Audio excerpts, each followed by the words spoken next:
got a little girl and she's mine, all mine. We're one and the same, but two of a kind. Get a little diddle with my girl in the middle, just can't say no when my baby says go. Never only take with my eggs and the bacon and try, and we always get by. Walking through the muddle in the middle of the metal, eating noodles with my baby. Never in the world did a man love a girl like I love my little lady. By the time I wake, she's already working, making all her money, gonna spend it on her honey. She clean my back when we stand in the shower. She watch me pee every hour on the hour. Put on your coat, we're going out eating. You pay the bill, yeah, you be cheap. Got no money, but she don't care. Never in the world did God make a pair. No, never in the world did God make a pair like you and me. And a cat makes 3, 4, 5, 6, 7, 8, 9, 10, 11. I do believe it's a match made never. I stay out late, she ain't suspicious. Sleep all day and she does the dishes. Oh, no. Hot damn, what a woman. I just can't believe how lucky I am.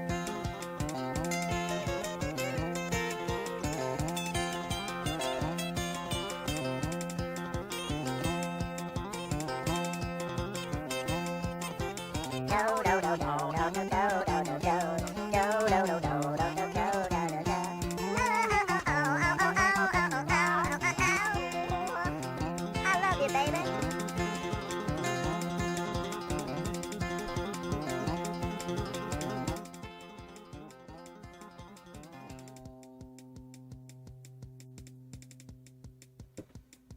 Waha. What's up, everybody? How's everybody doing? Is everyone doing good? Everyone having a good old Monday? It's Monday, right? Yes, it is Monday. It is Monday, 2 p.m. February 9th, 2026. And yeah, it's 2 p.m. on the dot. Tired. I can feel that. I always forget it's Monday.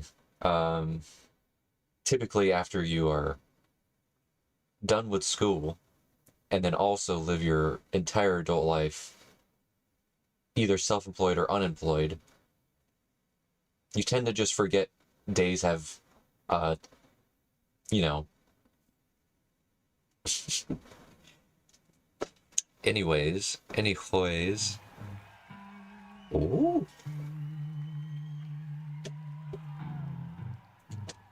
You still remember what happened 2 days ago? What happened 2 days ago? You're stopping by? Well, alright, Painty. I'll be around for a few hours, so if you want to hop back in, I'll still be here. Hello on the Panda. Oh, wait. The Humphrey fan.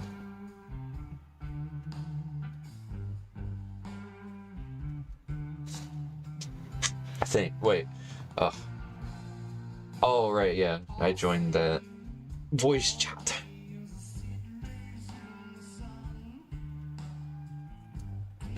Alright. Today, I'm gonna just try to learn more MOHO and then maybe work a bit live. But today will be the last day I stream for a little bit again, unfortunately, folks. But let's make the most of it in these next few hours, shall we?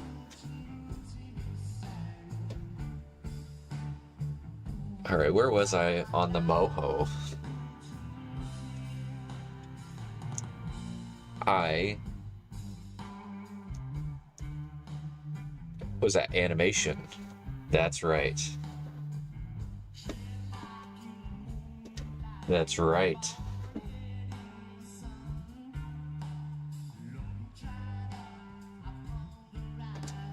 Alright. Ween, calm down. Ween must calm it down.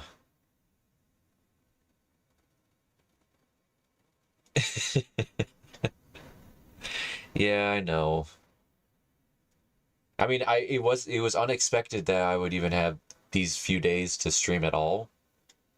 So consider yourselves lucky if you view my streams as something lucky.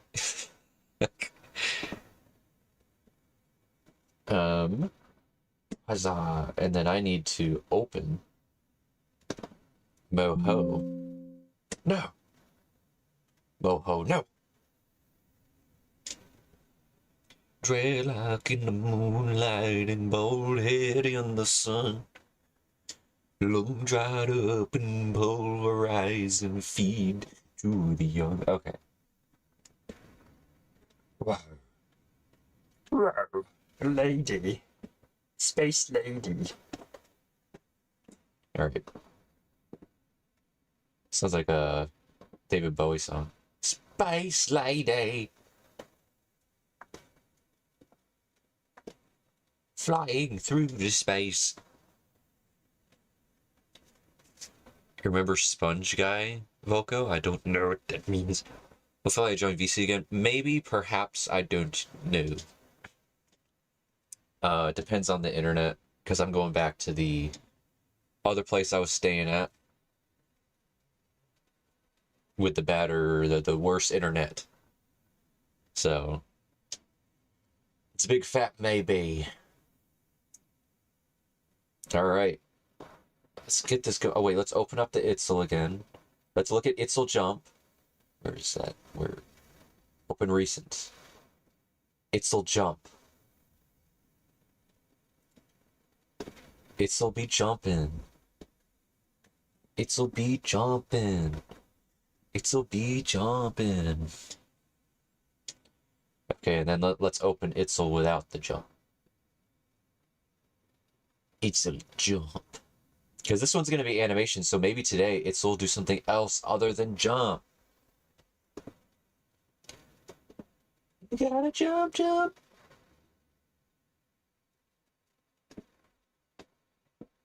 Wait, whoa. What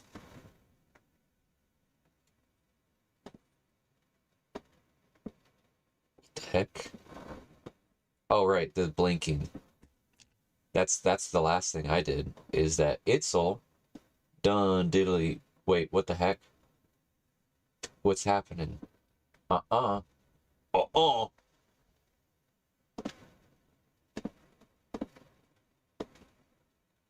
What the heck? Bro. Oh, right, I forgot. It can only happen here. It can only happen on the timeline. Bink, bink, bink, bink. If Muncher Boy and Sour Cream Guy did rap battle, who would win? I don't know. Blink, blink.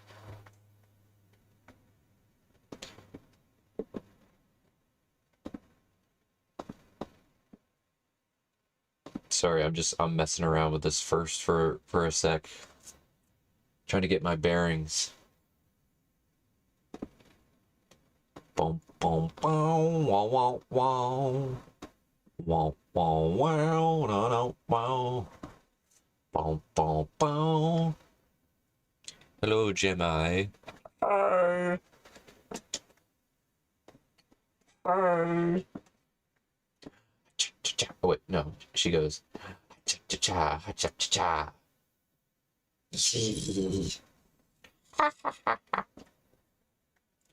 Remember the fork villain? Your original character? I believe so. Yeah.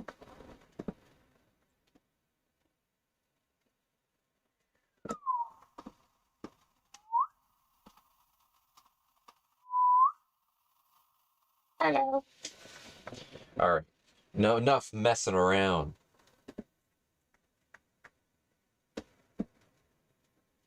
Enough messing around. Let's learn. You're gonna do a spoon hero this morning? That's awesome. Never gonna get tired. I mean, I'm always gonna be tired of that, but also never gonna be tired of that loud intro. In this video, we are in MOHO working off of the copper rig once again. And here, we're going to take a moment to discuss how animation channels are recorded on the timeline. Yes, tell me. We touched on this briefly in a couple of videos as we were setting up the rig. So I However, gotta make a frame. let's be a little bit more explicit now with how these animation channels work and what to watch out for as you start to rig and animate. I'm currently on the bone layer, and what I want to do is come down here to the timeline, and we're just going to jump to, let's say, frame 12. Now that we're outside of frame 0, let's start by animating some bones. I'm going to come over here and grab the Manipulate Bone tool and just come in and start to move this arm. Okay. You'll notice on the timeline, we now have a new channel recorded with keyframes. Right here is the bone angle channel, meaning that the bone angle is being animated on the timeline. More specifically, the red bone, which is the forearm right here, is also being recorded.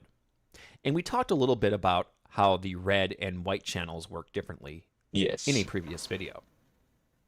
But anytime you decide to make a change using a different tool, you will record different channels of animation. Really? So if I were to come over here to the eyelids and click on that, you can see that we already have some keyframes in place for this. And if we were to hover over with our mouse, we can see that this is the switch layer, and we have keys enabled for it. Now, if I were to click on the eyelids and then hold down the Control key or Command if you're on Mac and click on the bone layer, you can see now we have the ability to highlight both the bone layer and the switch on the timeline at the same time. And you'll see here that copper.psd is being labeled, and then right down here are eyelids, but at the same time, we can see the two different channels, the switch channel and the bone angle channel, have their own layer on the timeline at the same time. Not really a layer. Allowing us to go through and edit both of these at once if we wish. But more importantly, as you can see, depending on what you're animating here, you will have different channels appearing. Okay. So if we come over here to the head warp, and we're just going to grab a transform point tool here and click and drag anywhere on these points, you can see now we have a point motion channel being recorded.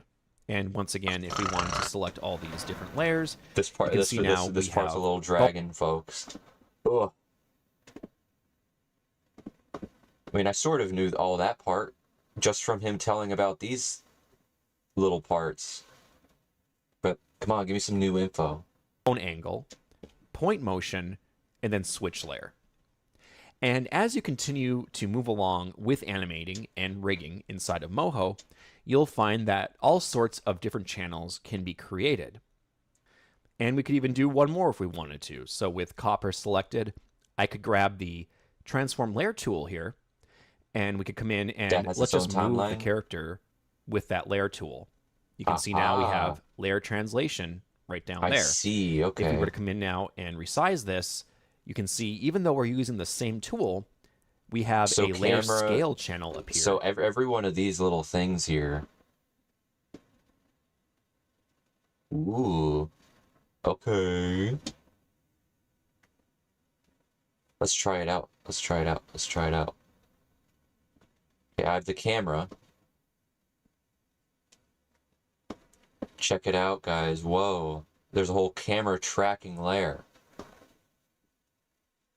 So now the camera's moving around. Holy flump. What are these? Zoom camera. Rotate camera. And wait, if that's rotate, what's this one? Pan tilt.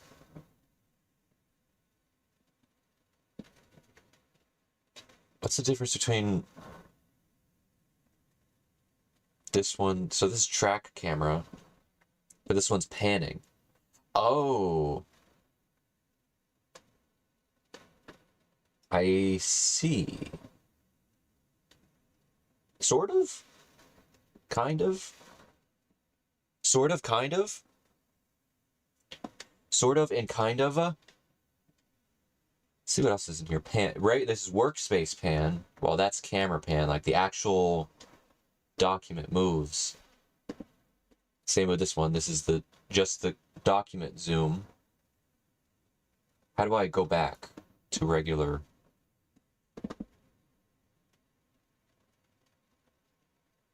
Can we go back? Yeah, don't really need these right here. Thank you very much. Orbit. Whoa! 3D Itzel.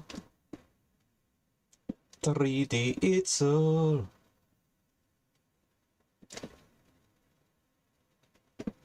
Can I go back to the camera, please? How do I do that?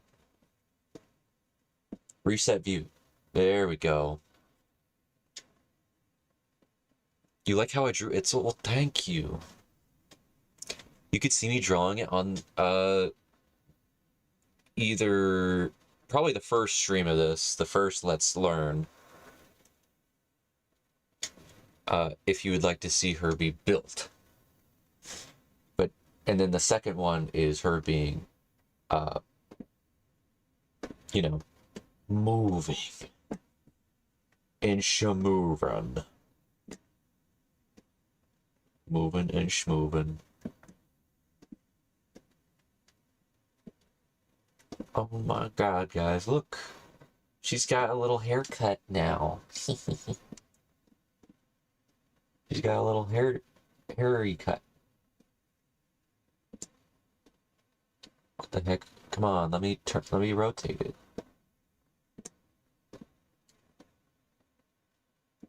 Look, she got a haircut.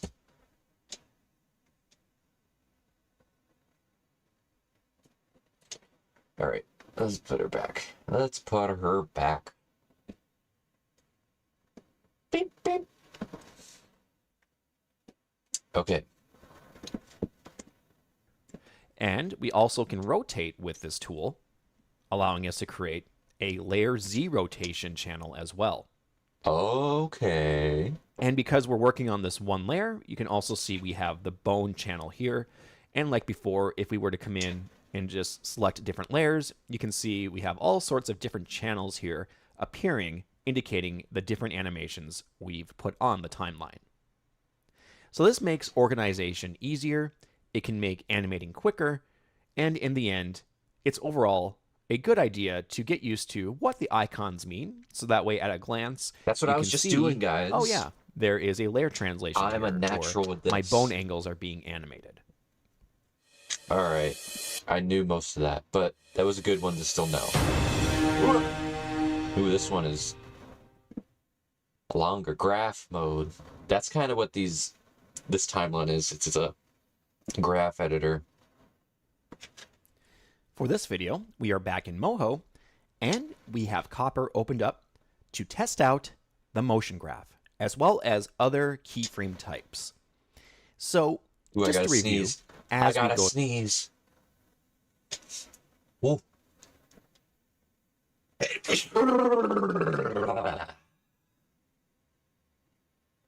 I shouldn't have done that. No, I got...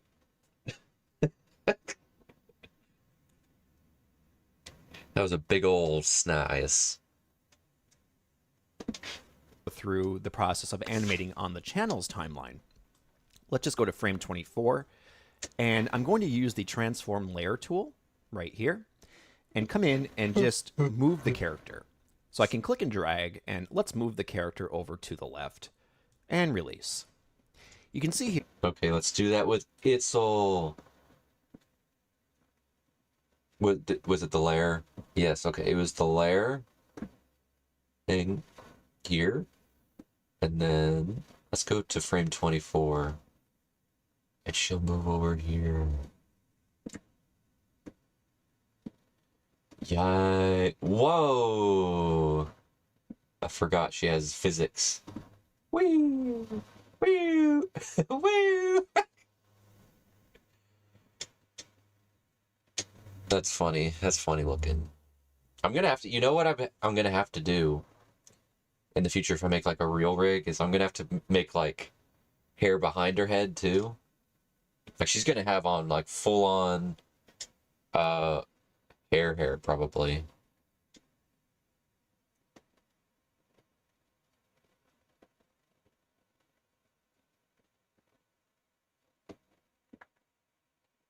Let's see. I think that happened because I left bone dynamics on. Let me turn these suckers off.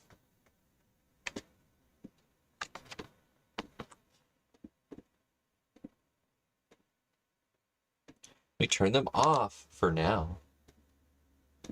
Okay, so let's go back to lair. And let's go back to dragging her this way. And then now her hair should not move. Well, except for her little thing there. I like that.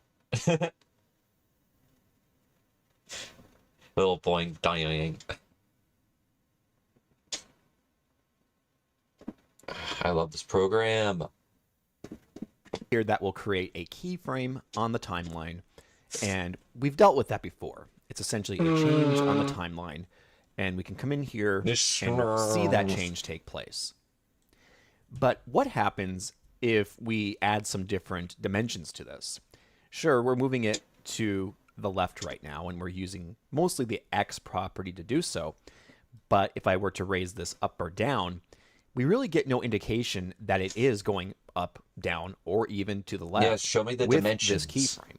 It's just indicating a change, and that's it. Do we open it up? So if you want to refine your movements further, you have the ability to break down the dimensions of each keyframe and alter them on the motion graph.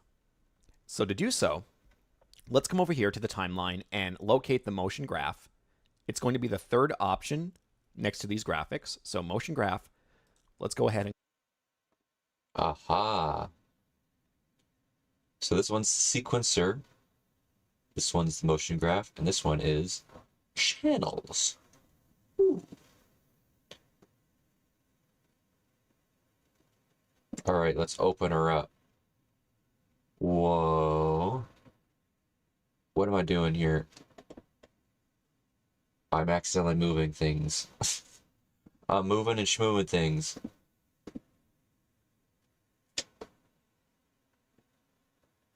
Yes, her hair was swinging.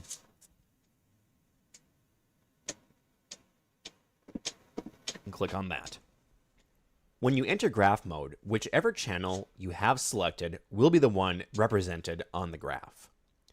To help illustrate this, I'm going to come over here with my layer translation tool and just rotate the character a little bit. And you can see now on the graph timeline, we have added a rotation channel.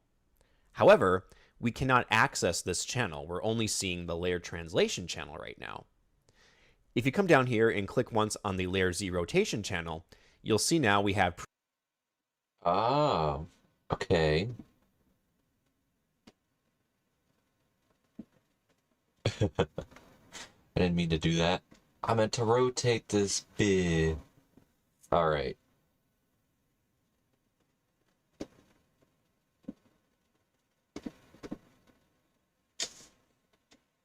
It's true, you can see it on the timeline now.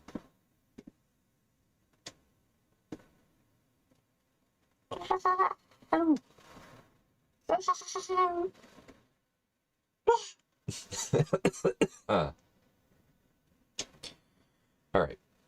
Enough weird sounds. previews of the different motions occurring with each channel.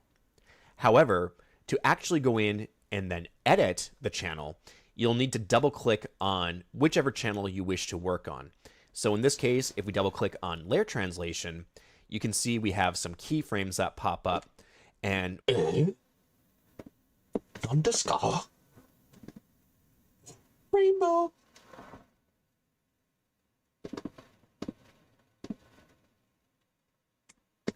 we're now allowed to go in and alter these as we see fit. And we'll talk more about what these lines represent here in a moment. No, But here, now. if you wanted to then switch over and edit the layer rotation channel, you can't just simply click once. That'll remove the preview. You'll need to come in here and double click on it.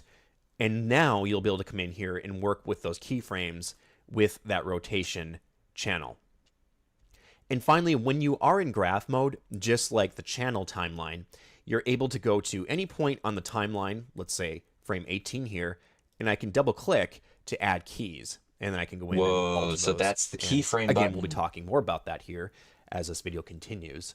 But I just I want wanted to you know to about know hold frames that so that this is I how can, you can access I those can, channels once you go to graph what's mode. it called? I want to know how to make hold frames so that not everything is like moving every time I make a new keyframe. That's what I want to know, so I can block out my animation first. So here, let's just come back to the channels, and I'm just going to remove the rotation for right now. So that way we have something a little bit more simplified to look at.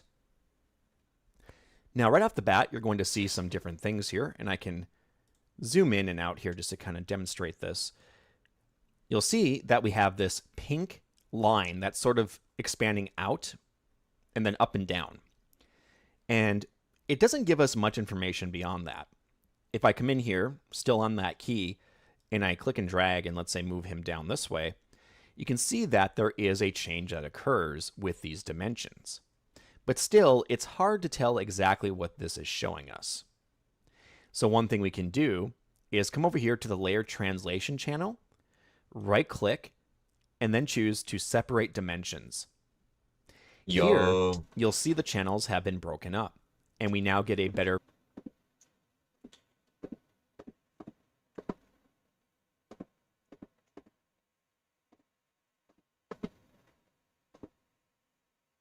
Yo, it's true.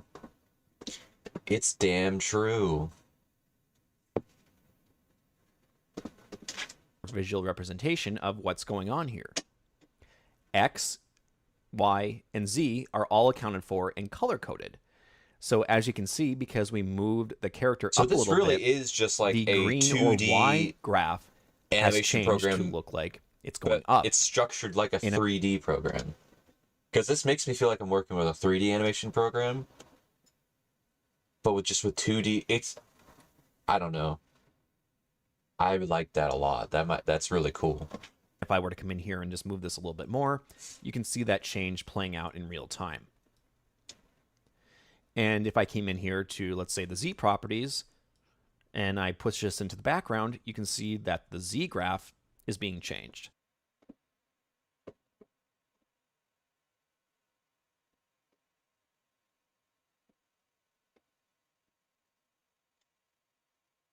Wow. Wow.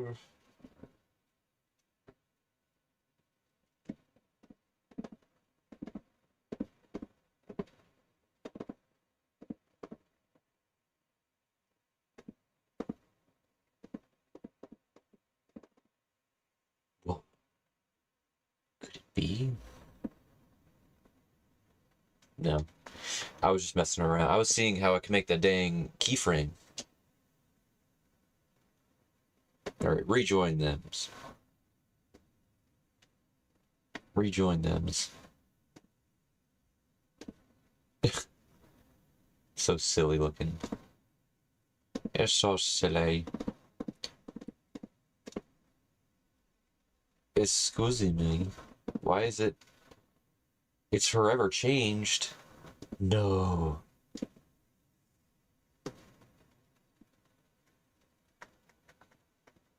Undo, undo. Undo, undo. Okay, I'm just gonna delete all that crud. So we have the ability to break this down and look at exactly what this is doing.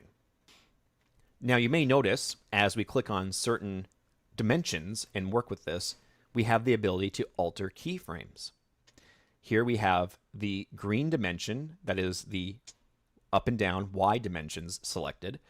And if I were to grab this keyframe and move it up and down, you can see that we have the ability to move it up and down just like we did when with animating the timeline. it with the layer transform property.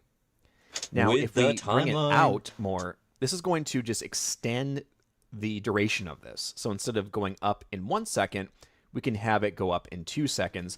And you can see how the graph accommodates for that and creates a more natural bend extending all the way to 2 seconds. And you can continue to build up other keyframes with this. So if I went back to, let's say, frame 18, and I grab this and move it, you can see I am creating a third keyframe for this. Go over here, and now we have another keyframe. And you can see how this motion is going to play out just based on adjusting those keyframes. Whoa. What's more with the motion graph is you can adjust your points as Beziers, making the curves even more refined. Ooh, I want to know So about as an this. example, I'm just going to come in here, making sure I can select Yes, all these keys. how do So I'll you- just select these 3 keys just by clicking and dragging. And then you have 2 options for adjusting your keys. You can come over here to this drop-down menu where it says smooth, because these keys are currently set to smooth.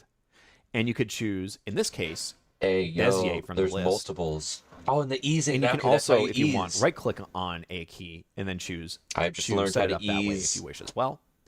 Bzz, And bzz, bzz, bzz. what I did here was create Forever Beziers. knowledge So now. now you can see that we have these little handles that we can adjust to create more refined curves if that's something that we need. Wait, how did So you here you enable can that? see now we've created more of a wave.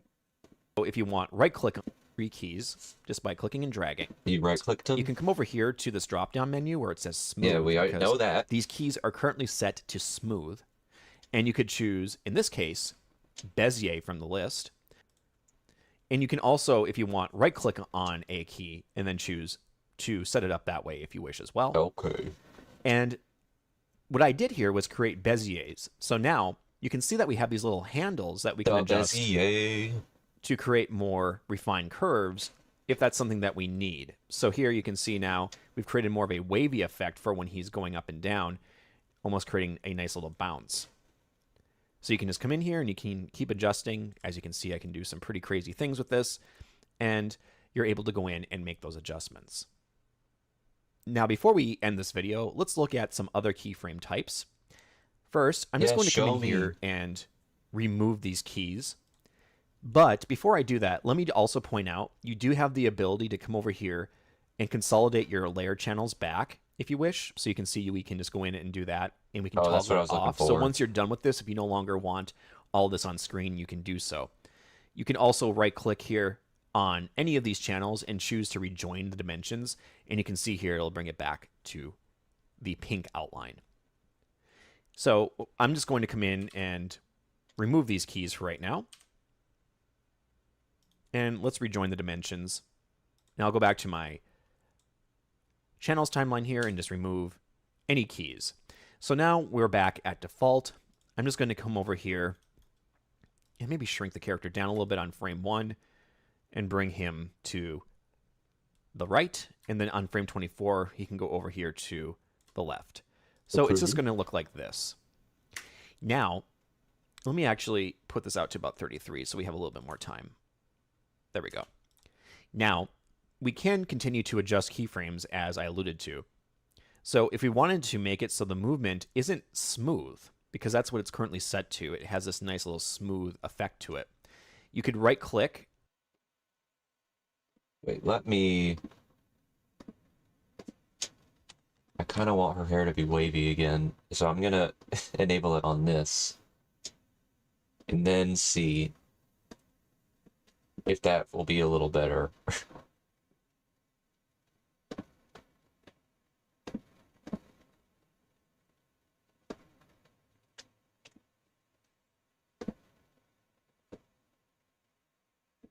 Alright, let's see what that do. What the hell? No!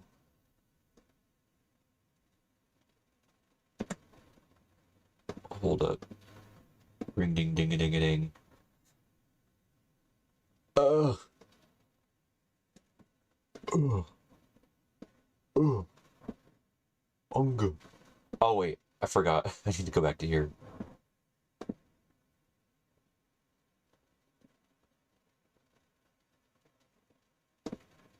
Let me move. Let's do that.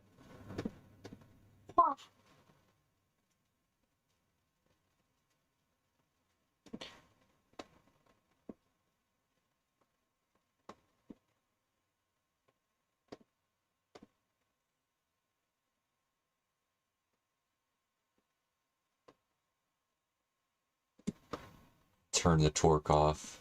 Oh no, let's see what that does. There we go. That's better. That's better.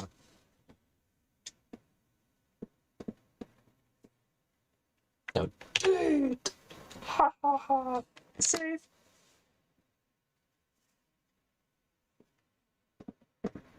or click on the key that you want to alter and come over here to... All right, so yeah, I'm gonna put her here first, and then let's put her here.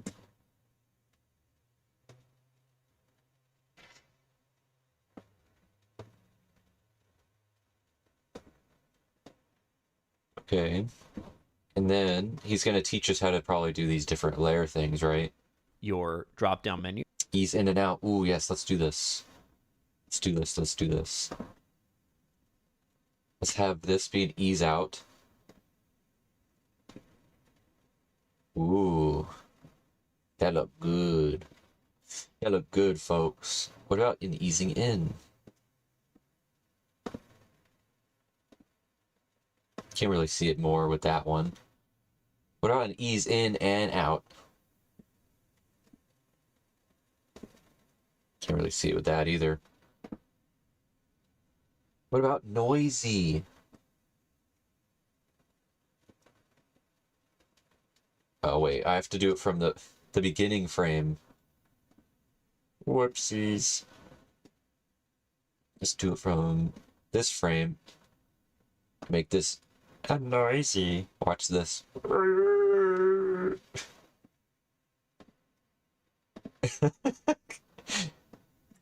That's funky. What's step? Oh, that's exactly what I was looking for. Holy crud. That I just found out what I wanted to learn by myself. I need to make step key frames. I'm probably going to go back to that it'll jump with that. What's bounce do? I should have known it would do that. That's sort of what it does in Flash too. Linear is going to make it have no easing whatsoever. Just going to be the most boring.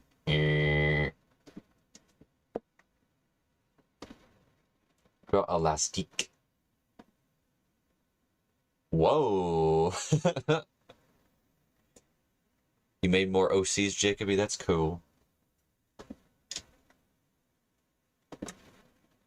And then what's cycle?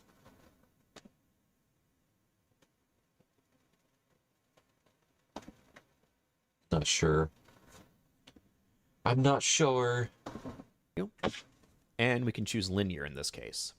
You'll notice that the keyframe changes its icon to indicate what kind of key it is. And it might be kind of hard to tell, but now it's maintaining its speed consistently all the way I just throughout demonstrated the this animation. guy. You're too slow. Now, another way to tell this too is to come in and use the motion graph itself. So you can see here, we're able to track this movement. And actually, let me come in here and just separate out the dimensions again so it's even more explicit. You can see that the X property has this very nice steep decline going all the way down. There's no curvature to indicate any changes to that motion. However, if we were to take these dimensions and let's do bounce. Now we have that new icon. If I come over here to the graph, you can definitely see what this is doing to that X property. Yes. And definitely we can see it visually too, that once it hits the end, it bounces back and forth until it reaches a point where it's no longer bouncing. And this is just a very basic example of how you can adjust these motions with the motion graph. Of course, as you start to animate your own characters, get into your own scenes, I bet you'll find different ways to tweak the animation just right so that way it's pleasing to your eye and it's exactly how you want it to be. So be sure to keep that motion graph in mind as well as the other keyframe types, as that can help you save time and refine enough to get something pleasing for the eye. All right. That's sort of like what I learned. What's it called? When I was learning like a long time ago, when I was learning SFM, their graph editor and stuff.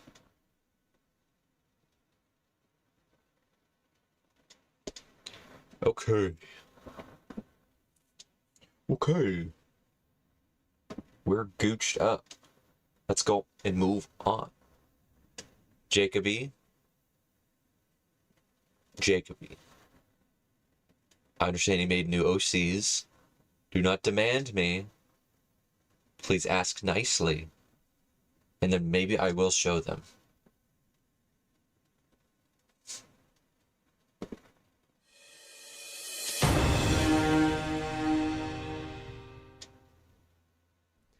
We're now going to talk about the differences between relative and absolute cycles. Inside of MOHO, you can isolate specific groups of bones, of objects, layers, and have them cycle, that is, repeat their animation over and over until you tell them otherwise. Yes. And this can be great to speed up different processes when you're animating out your rigs. And in this case, we're going to be using the tail as an example.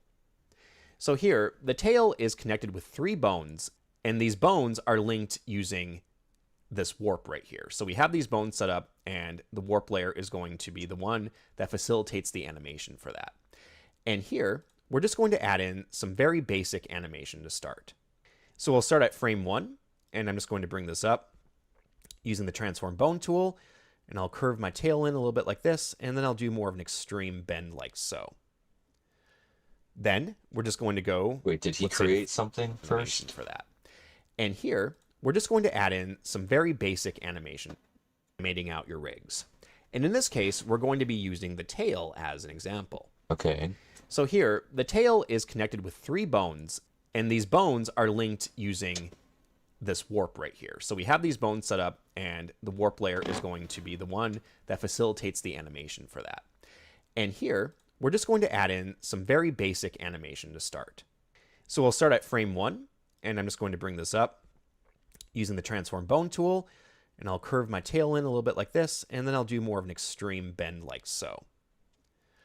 Then we're just going to go, let's say, to 13, and bring this down a little bit, bring this down even more, and then bring this down so it's almost bending out like that.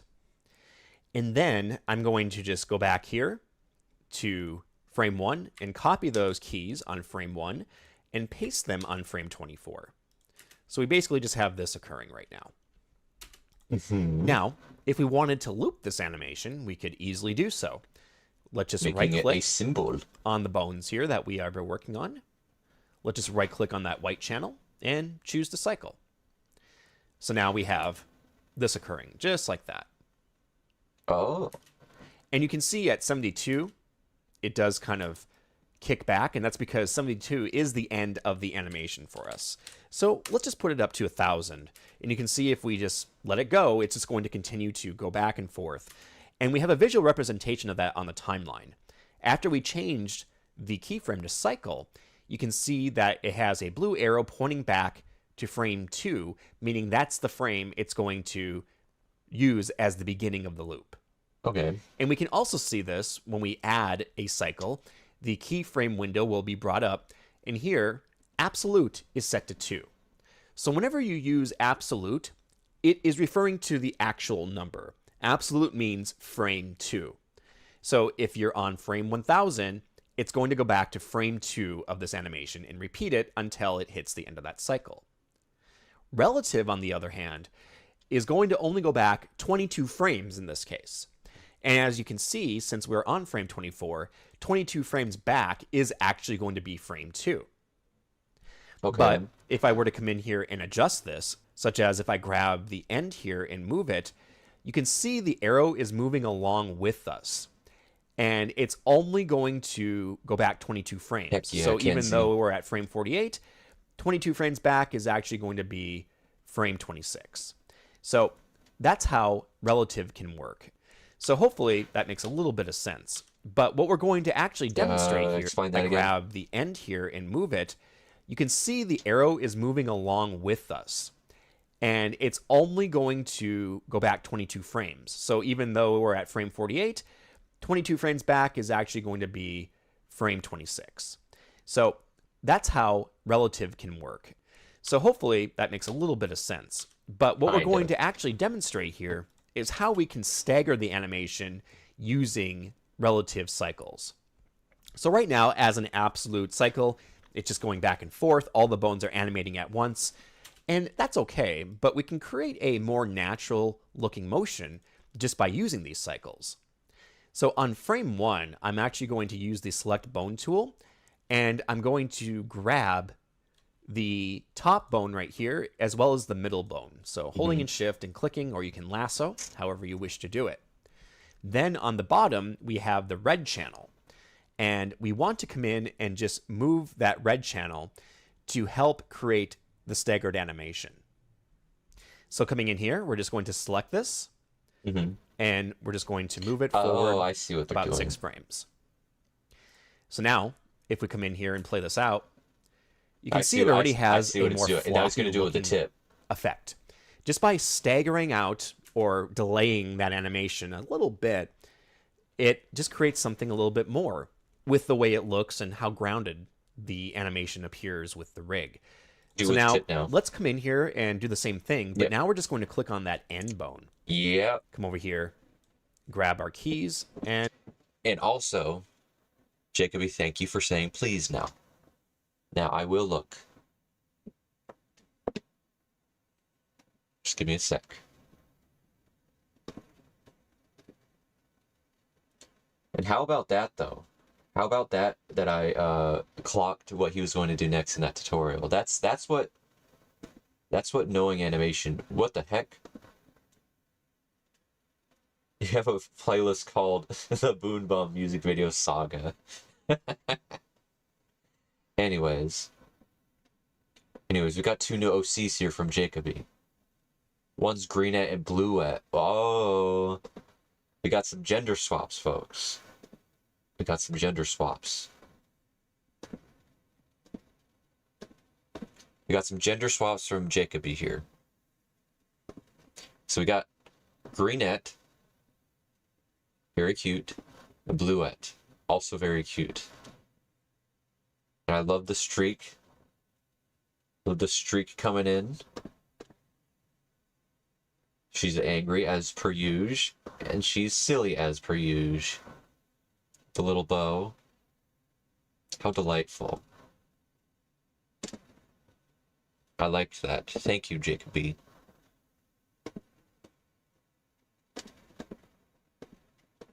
Now, this tutorial's almost finished. Let's see him do exactly what I said he was going to do. and we're just going to bring this out a little bit more. So we'll just do 6 more frames. Watch so now look amazing now. Yeah, you can see it creates this nice wavy effect just by coming in and simply staggering out those keys.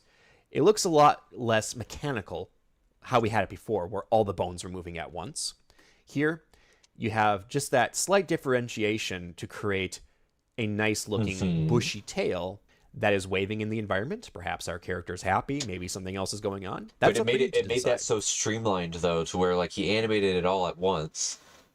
Then all he had to do was just go boom boom, like stagger stagger, and then now it looks a million times better, all without having to draw it or manually animate that. That is amazing. I love that.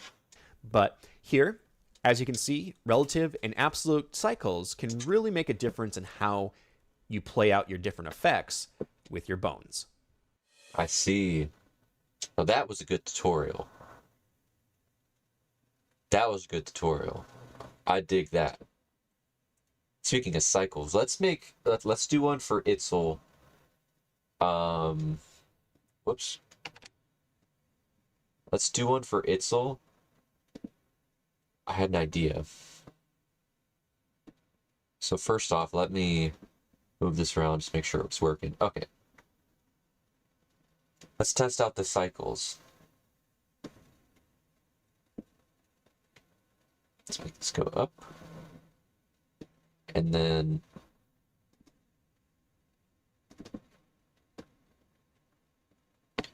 let's copy. Let's go back to, let's actually put it on 25. Frame 25, and then let's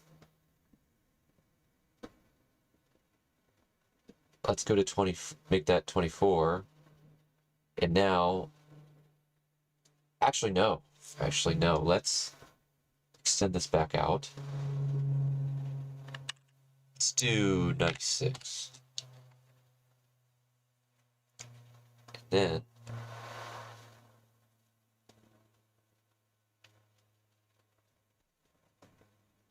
I'll just go back to that.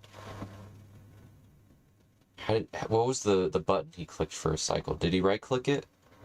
Yes, cycle. Cycle. Now. Look at that. Look at that. It's just kind of standing there. She's just standing there. She's like, it's like she's ready to go.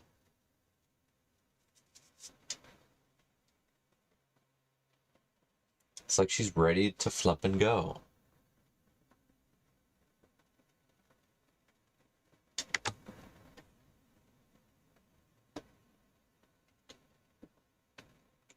Okay, anyways.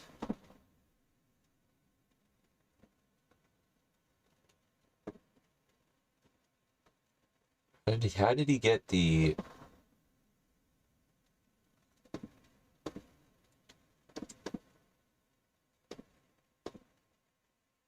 How did he get that thing where he can, like, change the kind... Oh, there we go. Let's go back to relative, shall we?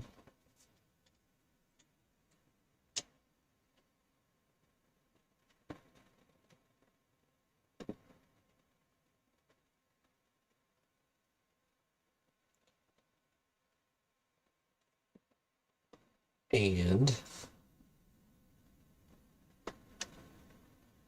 move it just a little out.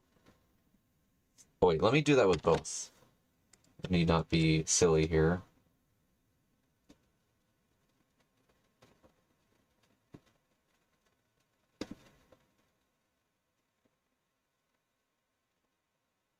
Yeah, there we go. And then let's see about her head.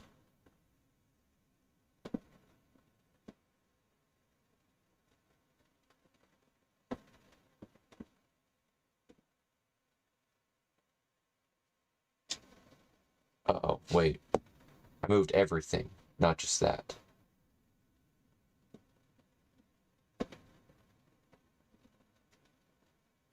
And then let's move these.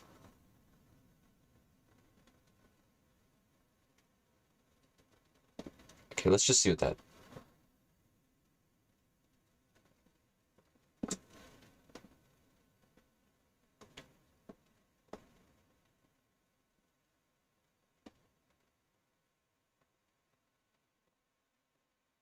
Sorry guys, I'm just playing around right now.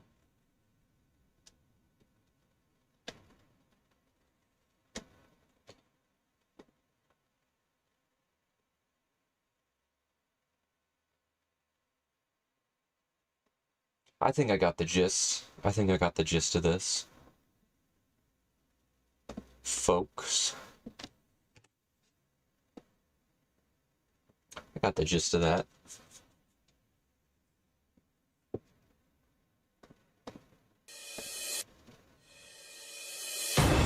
Drawing shapes. Ooh, freehand tools. Alright, Itzel. Take a break from you.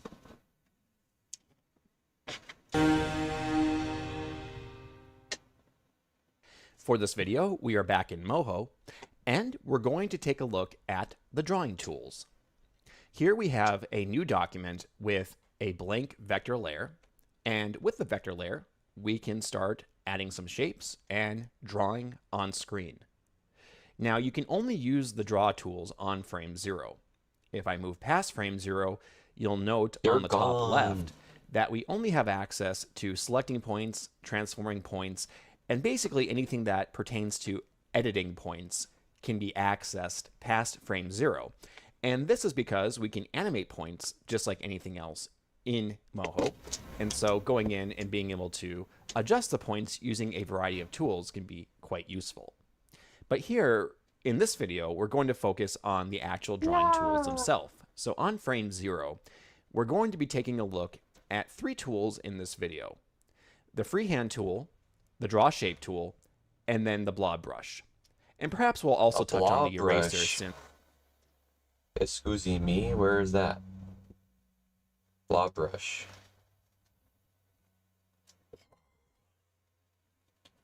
Oh. Oh.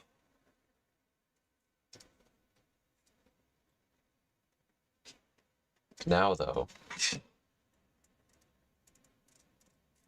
Ooh, I can't zoom in with my little zoomy thing.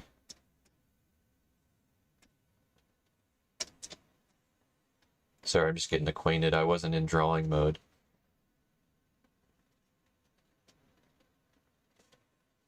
Are we even able to make that like? All right, let's watch for the tutorial. It basically works the same as a blob brush, but in reverse. So, starting with the Draw Shape tool. It's the icon that looks like 3 different shapes. We can click on this, and it's also S on the keyboard. With this tool, you have the ability to create an autofill or auto stroke when drawing out the shape. So essentially, you can automatically apply the fill or stroke lines to the shape right after it's completed. You can choose to add these later if you wish, but for right now, we're going to leave those enabled. You can also choose between different shapes: rectangle, yes, oval, triangle, square, square, circle. Ooh. I walk a lonely road, the only one that I have ever known. Don't know where it goes, but it's la la la la la. I walk alone. You guys know that song. I mean, not the song, but I know you guys probably know the song. But if you know the video I was referencing there, use a real one. star, and a few others are listed. Now, in order to adjust the way your shape looks, or to adjust any of the drawing tools, you'll want to pay attention to the Style panel on the top right. If you don't have access to the Style panel, you can come up here to Window, and then choose Style from the list. Here, we now have access to Fill, Stroke, as well as Line Width, Effects, Brushes, and Swatches. So here, we have everything we need to pick out colors, set up our brushes, and create the shape that we want. So, if I come over here and click on Fill, I have the ability to change the fill color. I can come in here and let's just change this to a light red and click OK. That was a dark red, You can leave homie. the stroke color at black. Alright guys, let's choose a color. Wait, how did he bring up the colors? Like, I see the swatches here, but...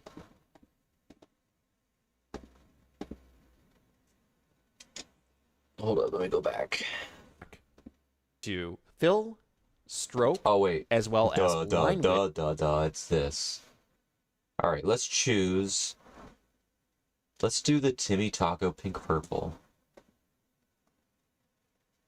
Whoa! With effects, brushes, and swatches. And has the stroke line ready to go.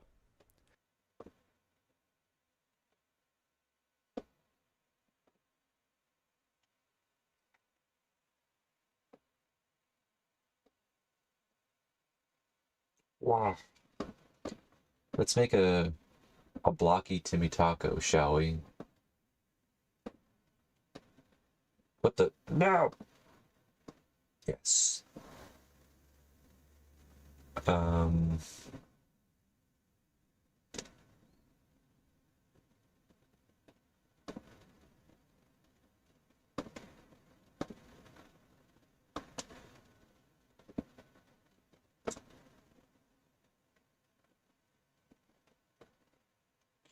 Wow, wow, wow, wow, wow, wow, wow. I'll walk this empty street on the boulevard of broken dreams when the city sleeps. He's doing the splits, guys. He's doing the dang old little splits. He's doing the splits.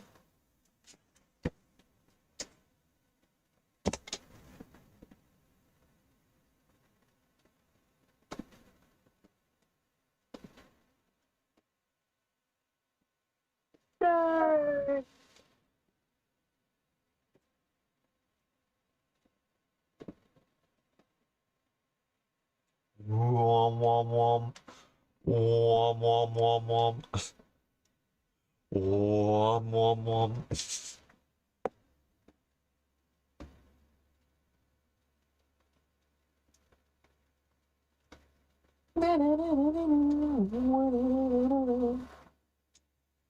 It's like the superhero, like na na na na na na na, like the transition. Na na na na na na.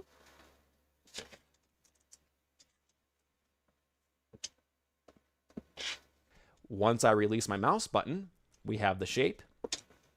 Wait, I got an idea. Let me find. Yes, here we go, guys.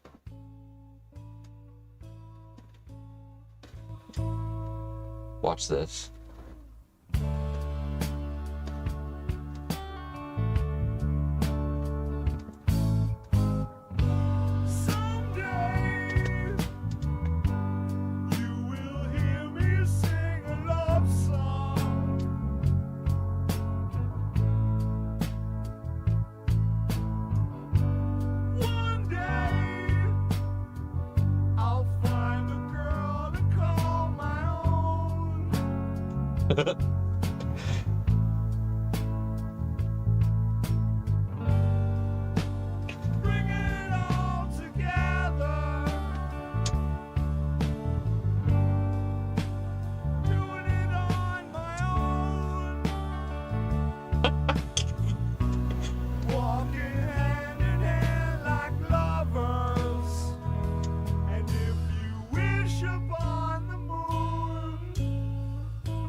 Alright, enough of that. Enough of that. That was funny. I'm gonna clip that probably. And we can move on from there, further designing, animating, or whatever we want to do. Another thing when you're drawing out shapes is if you hold down the Shift key, you can create perfectly proportionate shapes. So in this case, we could create a perfect circle versus an oval. And creating shapes is nice, but what if you want a little bit more control? Well, that's where the freehand tool can come in handy. Let's come over here and make a new vector layer. Okay. And we can hide the two ovals that we just created on layer 1 by clicking the visibility toggle. Here, we're now going to use the freehand tool, which... Okay. Goodbye, Timmy.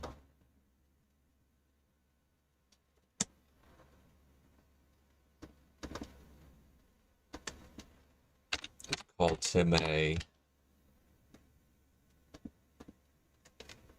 The freehand tool. is this one right here. It's also F on the keyboard. Now, with the freehand tool, you can come in and freely draw wherever you see fit. So if you have a stylus or a mouse, you can just click, in this case with a mouse, and drag. And you can see we can come in and just draw out lines however we see fit. And this can be very useful, especially if you have a certain style in mind. What in the world? How do you do that? Weld ends? Oh wait, no, welding ends would do that. Yeah, okay, that's welding ends. Where autofill? Yes, bro. Holy flump.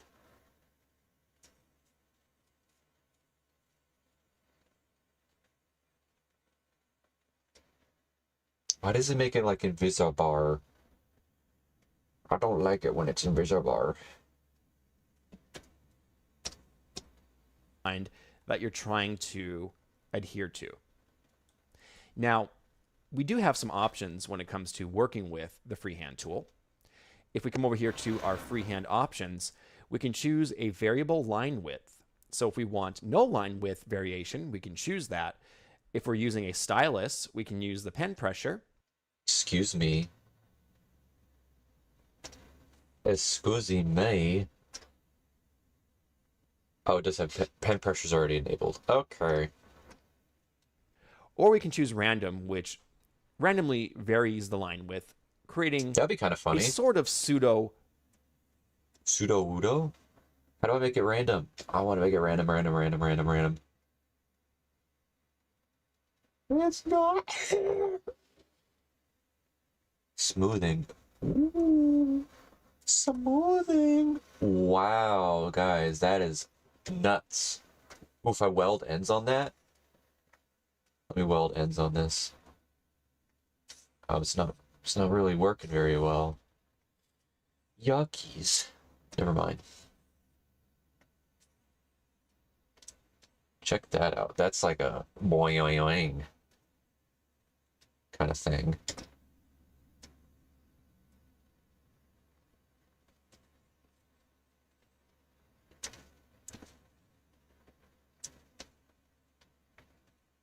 I mean, I thought the drawing in this was like pooey, but no, this ain't bad. What happened? What's going on? Did I break it? Did I break it? No.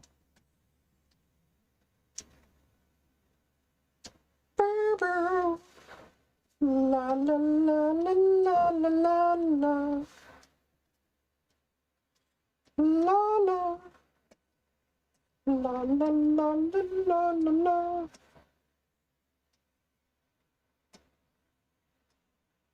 Someday. One day.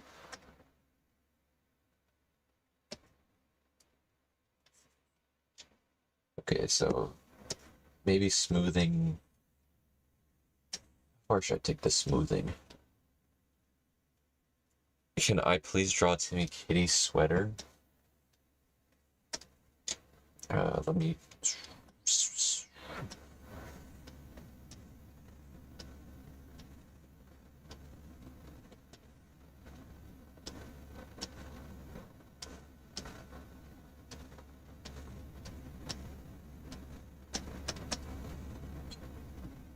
Yeah, I'm not used to drawing in this program. But he's in his dang kitty sweater.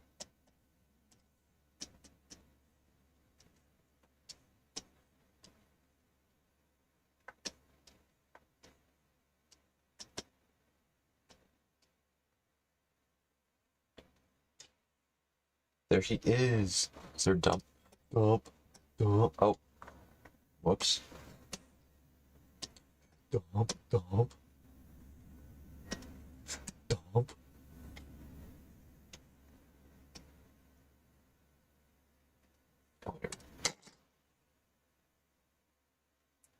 Red and orange make purple. What in the world does that sound?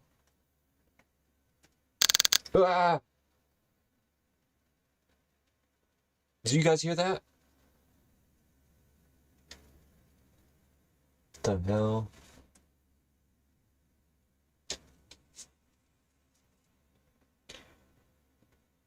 Can I work on my March profile picture? What do you mean my March profile picture?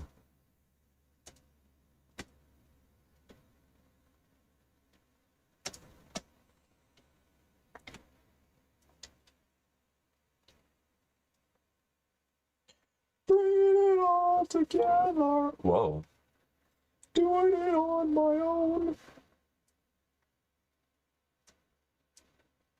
Wait, what if...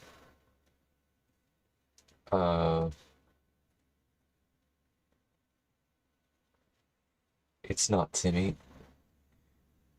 It's an imposter. It's... Goo Man.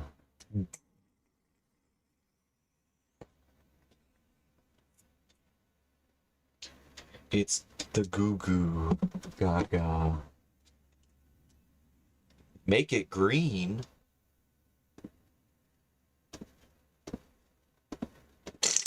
Ah! There's that sound again. That makes me feel weird. I don't like that sound.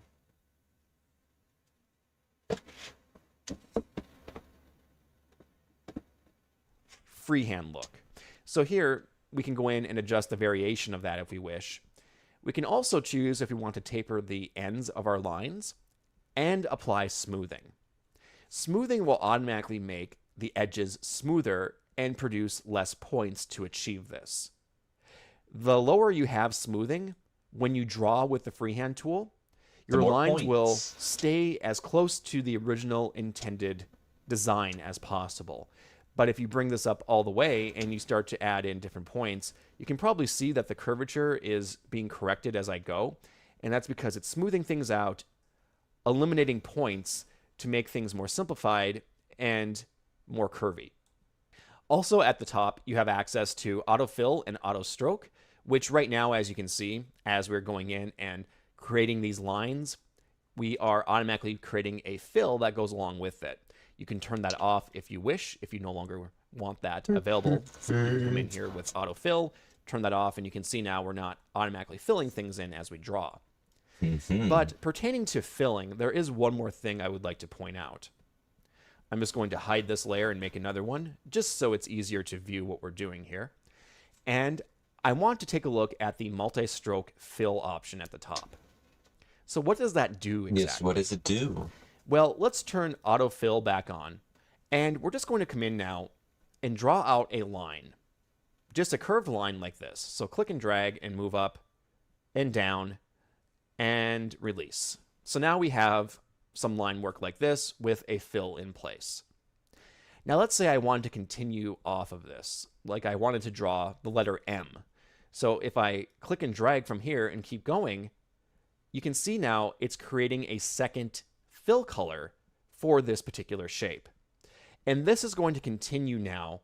If I were to come down here and try to continue the line work from here, it's going to create a new shape of fill regardless. So you can see it's doing that each time I place down a new line. Now, if I were to come in here and draw out that M shape with just one stroke, you can see it's acting a little bit differently now. It's just continuing along until I release, and then it will finalize the fill. But what if we were to go in and use that multi-stroke fill option? Well, let's turn that on. And now we're going to go in and do the same thing we did before. Click and drag and move up. And so far, it seems like it's working like it was before. But once we release and start a new stroke line, you'll see now it's grabbing the fill and continuing to move the original fill. So we're not creating multiple fill points here. It's actually still using the original fill to create the shape that we are working on. Okay. And this can be very useful if you're creating, let's say, a character or a complex shape, and you want to make sure that that fill color remains throughout the process. Then multi-stroke fill is a great option to turn on. True. And just to explore some other freehand tools, I'm just going to hide this once again and make a new vector. Again, just to make this easier to see, we have access to the blob brush. Yes, what does it do? The blob brush is very much a freehand tool. You can come in and place down fill and lines wherever you see fit. At the top, you have access to your brush radius. This works differently compared to the width. You can't come in here and adjust the width on the style panel with the brush radius. You have to make sure you are at the top when you do this. And you can also choose if you want to use pen pressure, and you also have your auto stroke and even merge strokes available here. So if I come in here and click and drag, you can see that I'm able to create a freehand drawing. But once I release, you can see that it creates a shape using the style panel settings. I went in and adjusted the width and all that, and you can see that it's adhering to that while also using pen pressure, assuming we had pen pressure available to us with the stylus. Let's try that out. Whoops.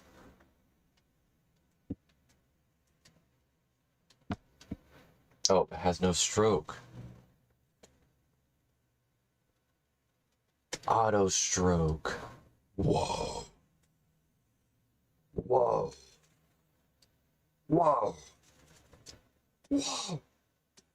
Whoa.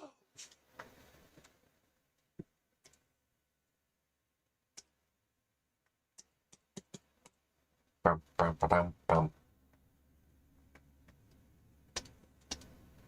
currently using a mouse, which is why you're not seeing that pressure take place. And finally, the eraser works in reverse. So if we click on the eraser, we can come in here, and if we were to just erase something right here, you can... Oh, that's cool.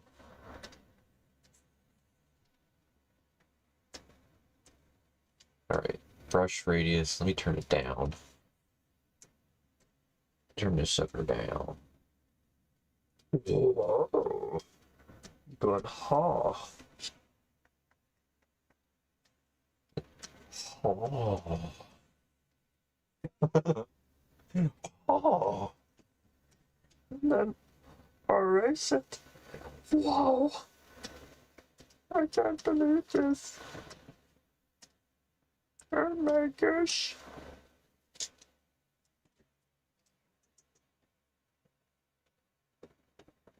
See, it's actually not removing the points that we used to create this.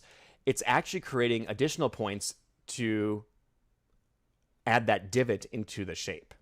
So if we click on the transform points tool, you can see that it has added in these additional points right here to create that curve.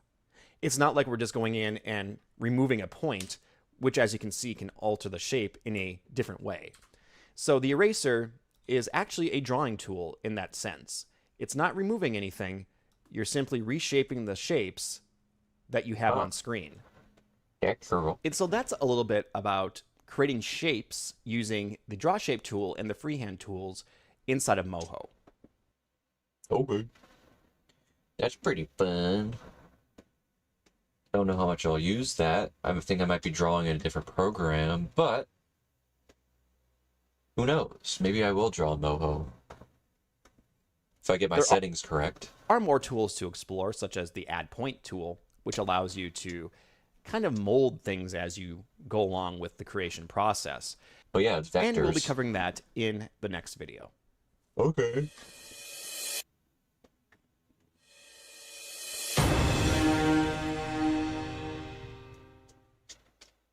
We're now going to check out the add point tool. We are inside of MOHO In a new. Haha. in a new document, and we have a vector layer selected, so that way we can start drawing on frame 0.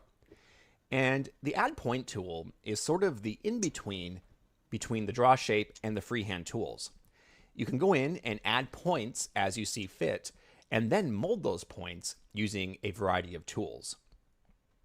And you can also mold points with the draw shape and freehand tools. However, when using the add point tool, you have the advantage of creating the shape that you want right away and then refining from there as you go.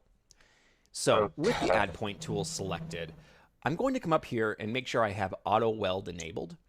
Auto weld allows us to connect two points together like to crazy create a today, shape, guys. which can be very useful in this case.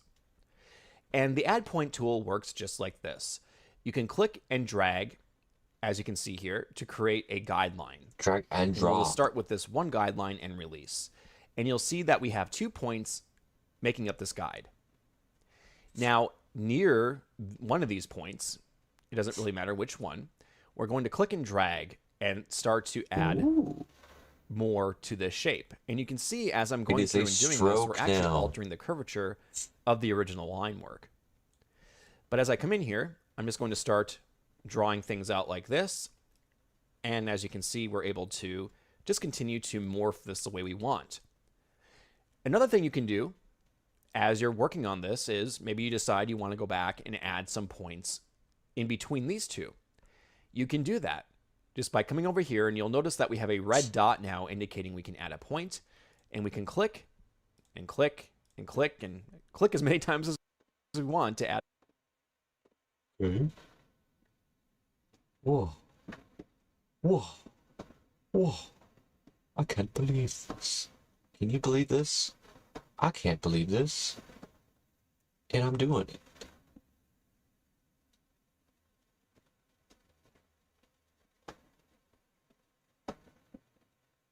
What in the world is going on? Oh, I don't have auto weld on. Stop it.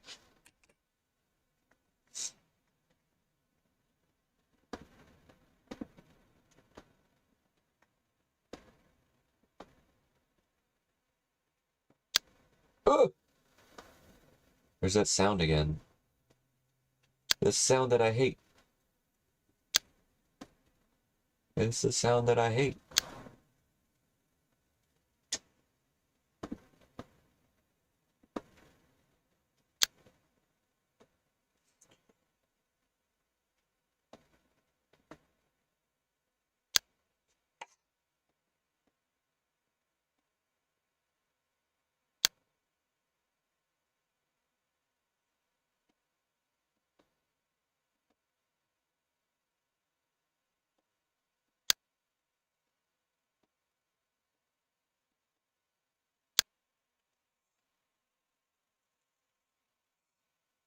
Heck yeah, Kenzie. I would like to see that. Whoa. He's green. He's green for an amazing reason.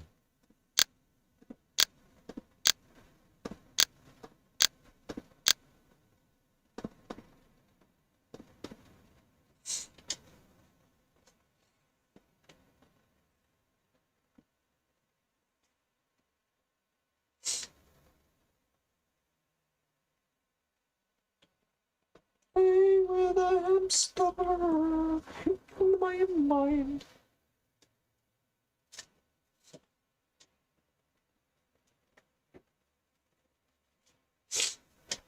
Ugh, my nose is running today. I must have like allergies.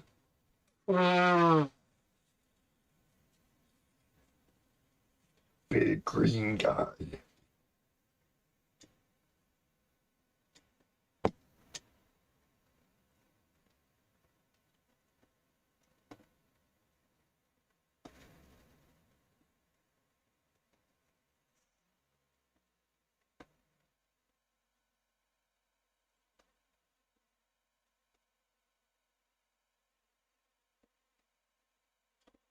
It's gonna swoosh right in.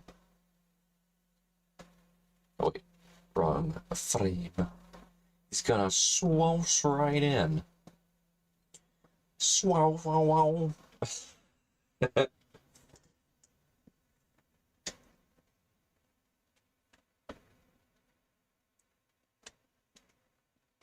Boy, yoing. And then,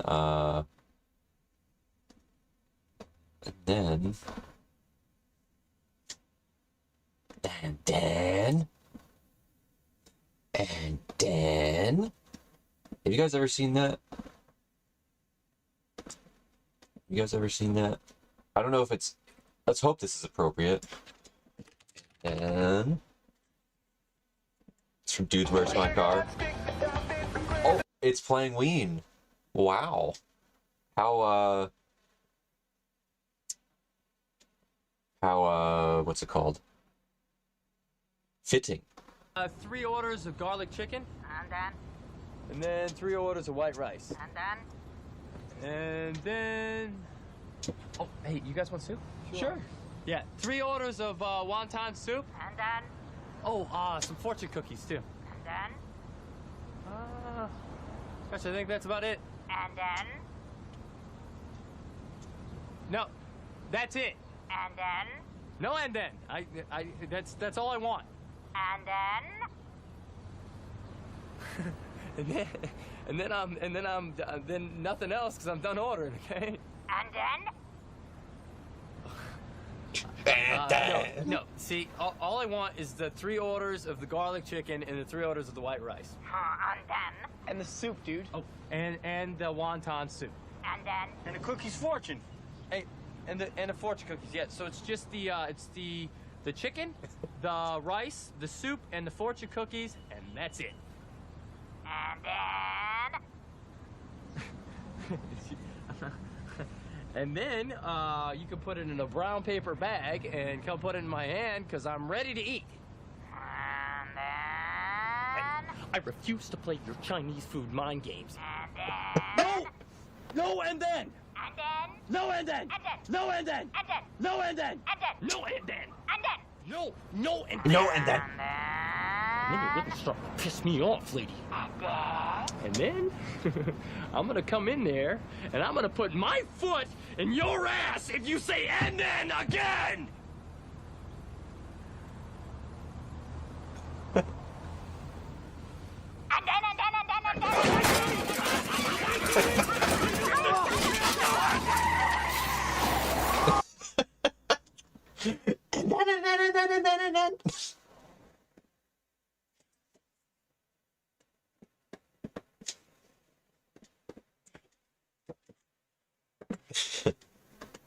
All right. As many points as we want.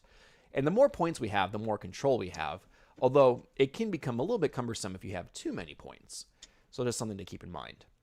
But anyway, coming back here, we can continue to click and drag and move along. Now, if you were to, let's say, go outside of this line and start right here and click and drag, you're now going to create a new line that's disconnected from this one.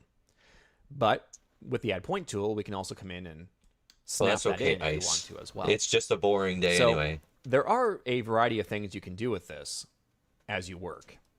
And once you have the shape that you want, you can come up here to the original point to complete the shape, just like this. And again, that's because we have auto weld turned on.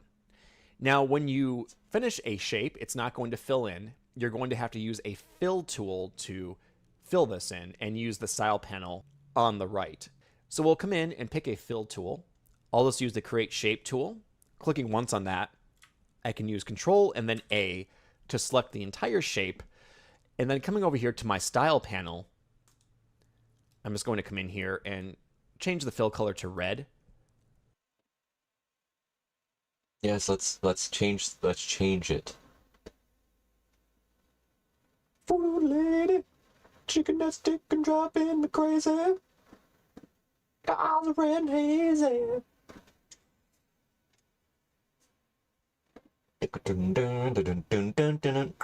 Why didn't it change? Oh, why didn't it change? Why didn't the color change? What is... Whatever. And then at the top, we can create shape. And I'll be going over the create shape tool a little bit more here in another video. We just wanted it right now so that way we could fill this in and see what we're doing. Yes, I saw what you said in the Paragrip chat, Dice. And again, like I said, usually age verification isn't a very good thing, but with Discord, with how much damage that's done, I think that one's okay.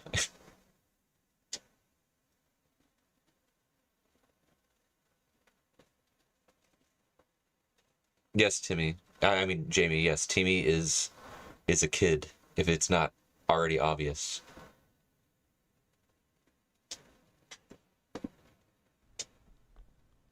Now, once you have a shape,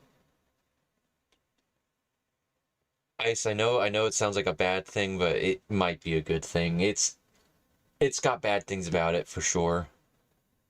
But for the most part, you know, there's really no good solution to, you know, kids on the internet in their safety. It's just annoying when they try to use that as a way to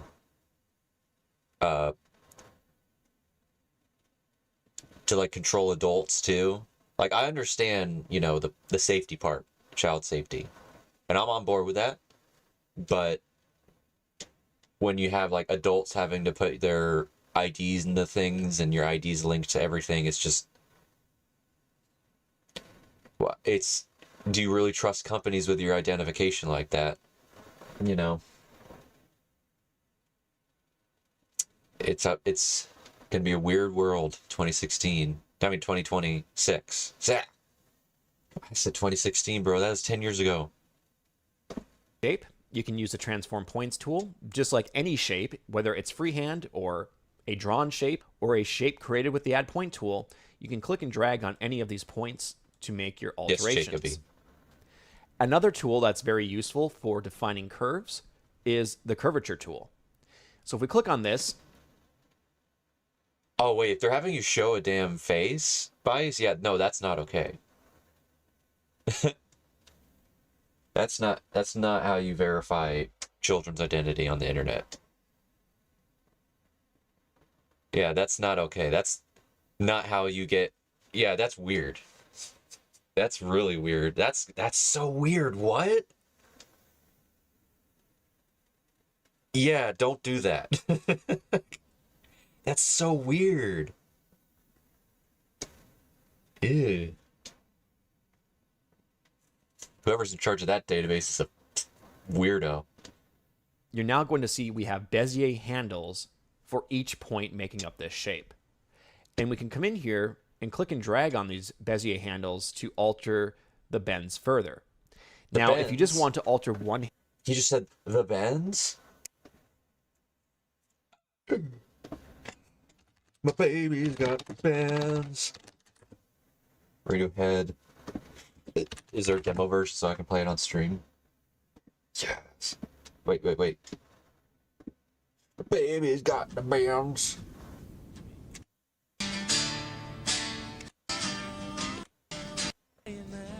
Against the window pane, my blood will thicken.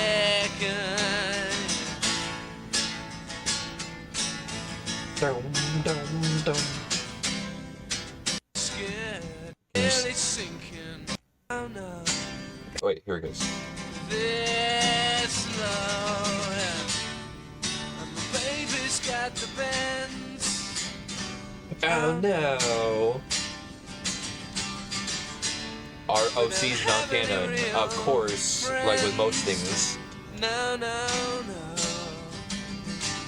Lying about with my drip feet on, talking to my girlfriend, waiting for something to happen.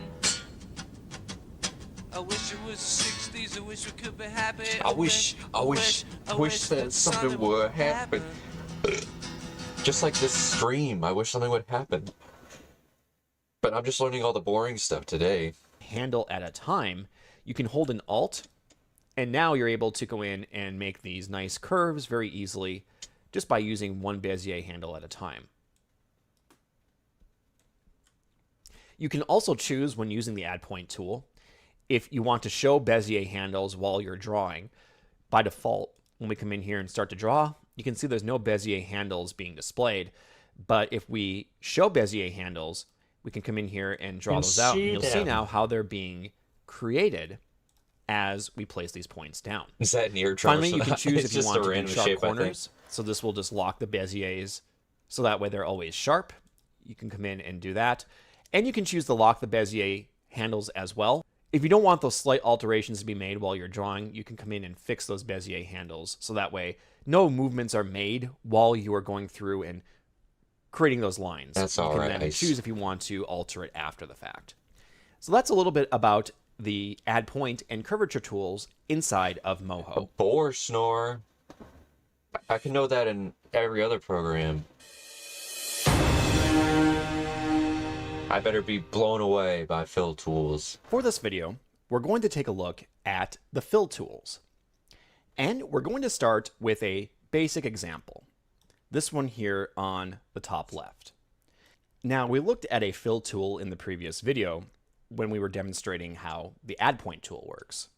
So let's just review that method again by coming over here to the fill tools, and I want to locate the create shape tool. This allows us to highlight different points in an attempt to create a shape.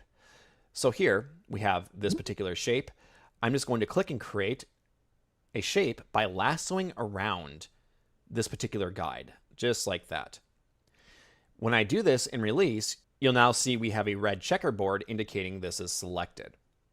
And at the top, with the Create Shape tool, you have the ability to choose if you want to fill in just the fill color, stroke, or both.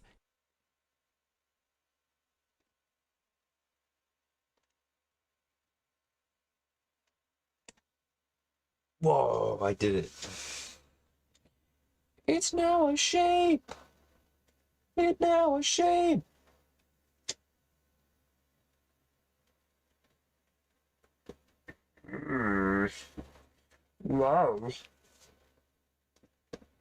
And it will take what you have from the style panel. Yeah, dude, I want to see that again. Let me see. Yeah,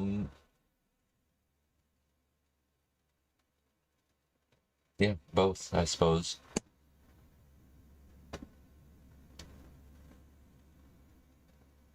Do I remember in voice chat you were dying of laughter when I said poop?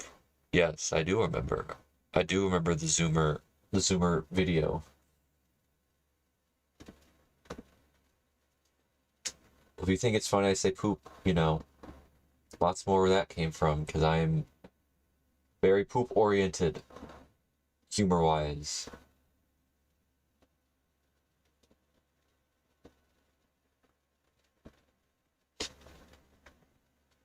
Whoa. Why is there like two points in this? It's like there's two drawings. Oh, wait, maybe. Hold up. I'm confusion.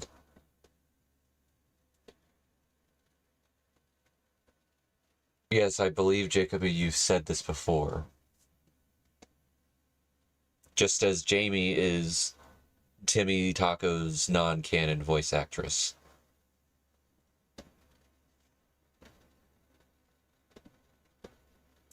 So if you would like, maybe you should communicate with Jamie and Kenzie, because they're making a fan show. And you can be Itzel's voice if you would like. I don't know. Maybe they, you know, maybe they'd be interested in that. You guys can collaborate.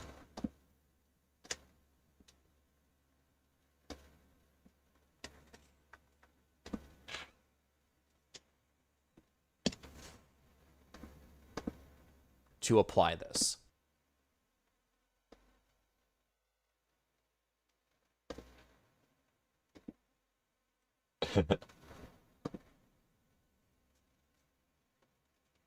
Yes, this is true, Jacoby.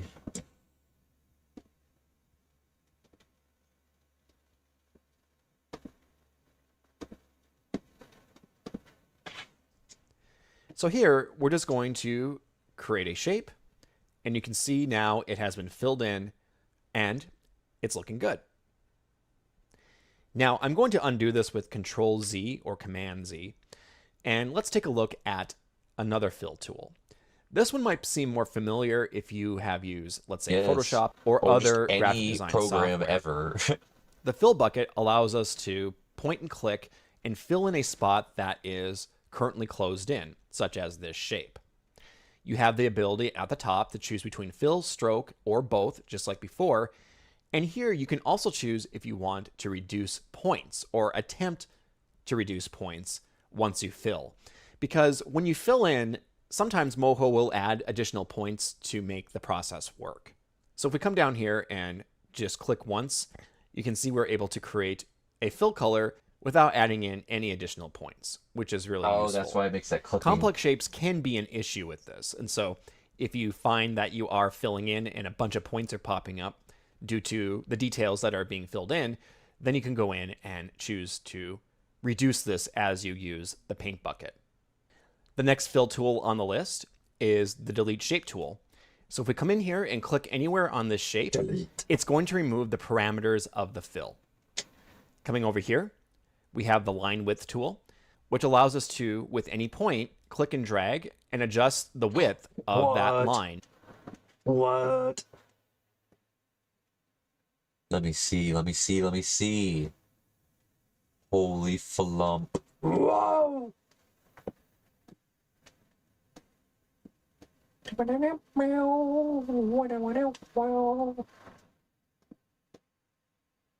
That's awesome. Look, guys. Look.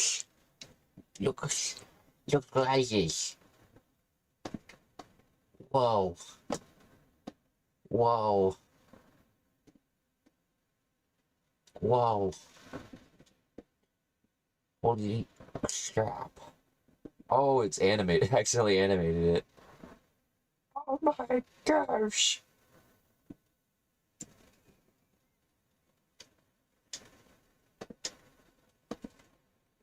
That's funny. That's very funny. With that point. So if we come in here, you can see we're able to expand this out and shrink it down, and allows you to manually just set the style of the lines. We have then the hide edge tool, which allows us to retain the shape but hide the line. So if we, for instance, wanted a gap right here, but we want to retain the fill, we can come in here and just hide that. It's still there, just hidden.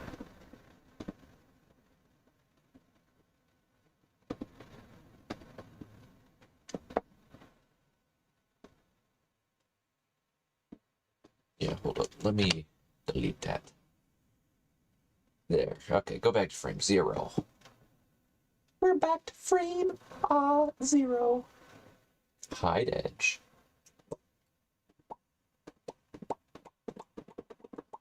Oh yeah.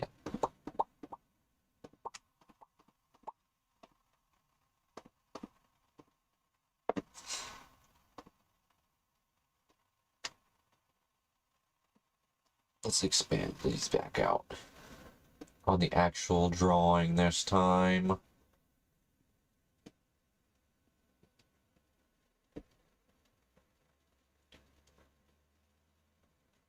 And no pupils. Yeah. You have the stroke exposure, which works kind of similar, but here you're able to show exactly what part of the stroke you want visible. Ah, okay. So by clicking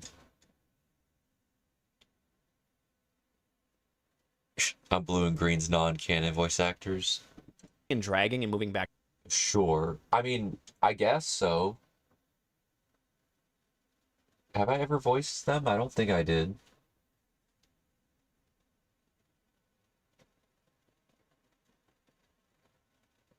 I don't think I've ever voiced those two. And forth, you can see I'm able to choose which part is exposed. Yeah, no. No, you're not right, because, check this out, check this out, check this out. Hailing taquitos, ignore Jeffrey Epstein on the screen. He's scaring me.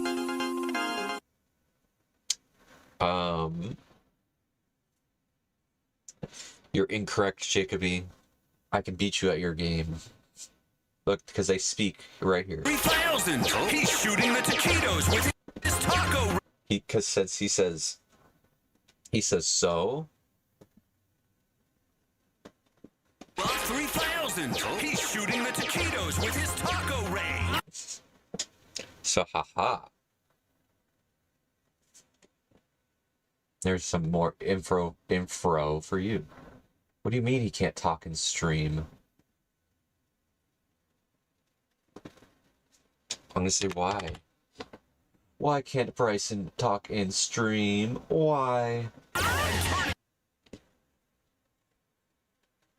Why? Why?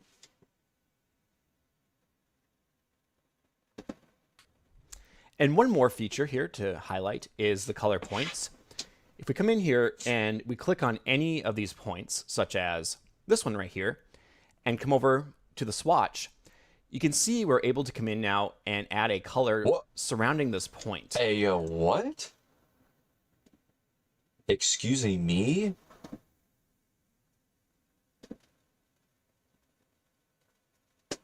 What? What?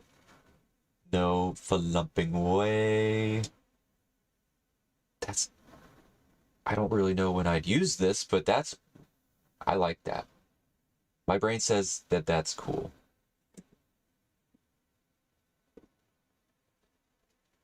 My brain says that this is cool. That I can add bruises to these dang things. What the heck? Why is it so far away? Let's add a bruise here again. Sorry, guy. He looks like he got punched.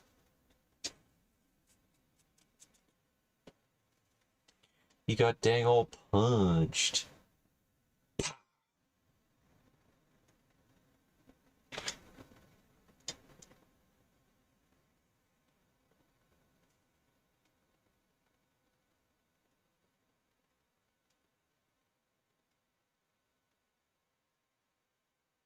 Hold on, I'm responding to a friend.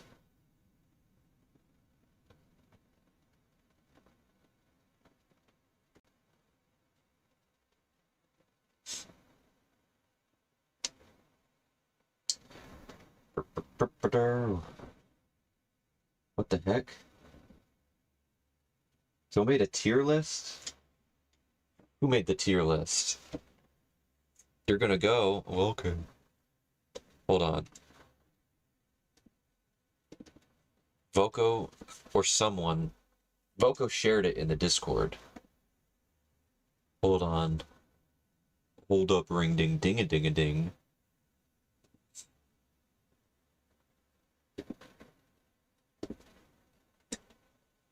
Best Rainy Taco Saga character tier list. It says anything that keeps this fandom alive. Whoa! It has everyone in here. Holy crap, guys, hold on. Everyone's in here. Everyone is here, I think. So zoomed out. What the heck? Alright. Alright, let's do a tier list for me. Let's do my tier list. Alright guys, unofficial, well, maybe not unofficial. This will be my official tier list for all the characters. So, Timmy, obvious S tier. Itzel, better than Timmy Taco. Sorry, Timmy. Talkabot, S tier. AwesomeBot, S tier. BurritoBot. I really like BurritoBot. But I'll put her in A tier. Thomas. I know Thomas more than you guys. Okay? Since I'm making him, I know his canon lore and stuff. He goes in the C tier. He's not a saint. He's not the best guy. But Dorothy, though, S tier. Dorothy goes in S tier. The Cheer Alien Captain. I like his design, but at the same time, as a character, he's. I'll put him in C for now. Taquito Lord, S tier. He's like the arch enemy. So, AT goes in the A tier. You know, the A tier, AT. He's not better than BurritoBot. Dr. Slurp, D tier. Because, you know, as you know, his name is Dr. Slurp because he sucks. Oh, someone made a OC's tier list. I would like to do that. That'd be cool. Burrito Bomber. S tier. Love him. Shell Smasher. He has more lore now that's not fully canon yet. I'd say knowing him, B, with him not being much in the series, though, I'll put him in C for now. Snatch, same thing. There's a whole episode I've written where Snatch is the main villain of it. But other than that, he's sort of useless. Gorger is an A tier for sure. She has some interesting lore. I mean, so does Dr. Slurp, but again, Dr. Slurp is called Dr. Slurp because he sucks. So he always has to be at the bottom, okay? Alright. Maddie. So Maddie is a very important character that I've not shown a lot. But he's awesome. He does deserve some more respect. So I'm going to put him under BurritoBot. He's awesome. Charlie. Now Charlie, reoccurring guy, keeps to himself, but you know, obviously likes to help people around, or he's always around. He's like he's a Yummy Town regular, for sure. Like if you go to Yummy Town, you'll see Charlie. You'll see Charlie. So I'll put Charlie in A tier. Now Raymond. Raymond, he always gets himself hurt, but you want to know why? It's because he's helping everyone. He's constantly helping everyone. He's just like with Charlie. He's kind of always around. He's always there to help you, but he always throws himself a little too far in helping. So he definitely goes in A tier. Babbo. Same S tier. One of the main kids. No one really knows too much about him other than that he's always somewhere where he shouldn't be, but that's hilarious. It's just like every other kind of kid.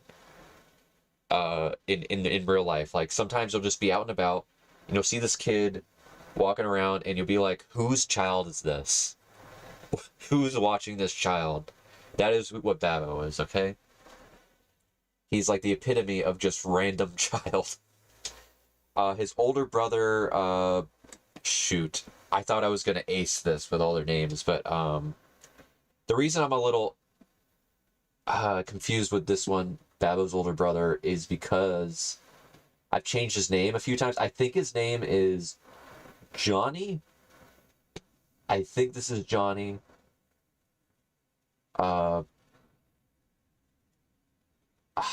Shoot. I think I gotta double check. I gotta double check here. It's frozen.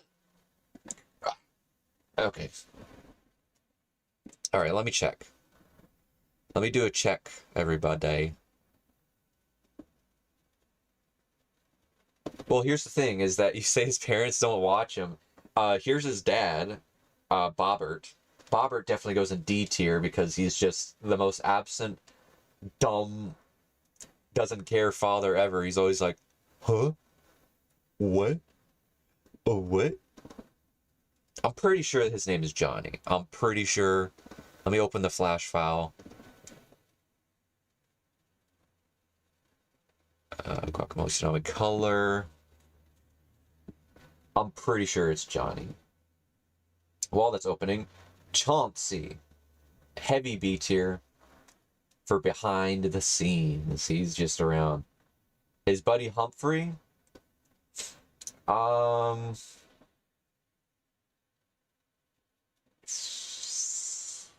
He's a little better than Chauncey. Alright.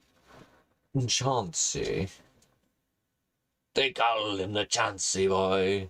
Even though he's non-binary. There. Even I'm getting it wrong. Billy. That's right. All their names start with B. It's not Johnny. It's Billy. And Billy helps out. Whenever there's a disaster, you can always count on Billy being there eating and helping out and getting rid of the stuff. Because he's eating stuff. But again, not higher because he's just kind of ignoring Babbo and where he is when he should be watching him. Green. That's an S tier, buddy. Blue. That's an S tier. I'm sorry. They're up there. They're up there, guys. Now, Laura. Laura's just like Billy here, where she's always helping out when there's a disaster. She's on the side. Well, not the sideline. She's in the fight. She's like chomping down on stuff. She's eating. She's helping. She might not be like #1 helper or anything, but she's always there. She's always there and she's always helping. She's always chowing down. Solid B tier. Now Richard, he's a new guy. And Richard, he sucks. Guys, he sucks. He is just a pompous, self-absorbed guy who thinks he's all that, but he's not. He's just not. Everyone knows a Richard. Linda, she's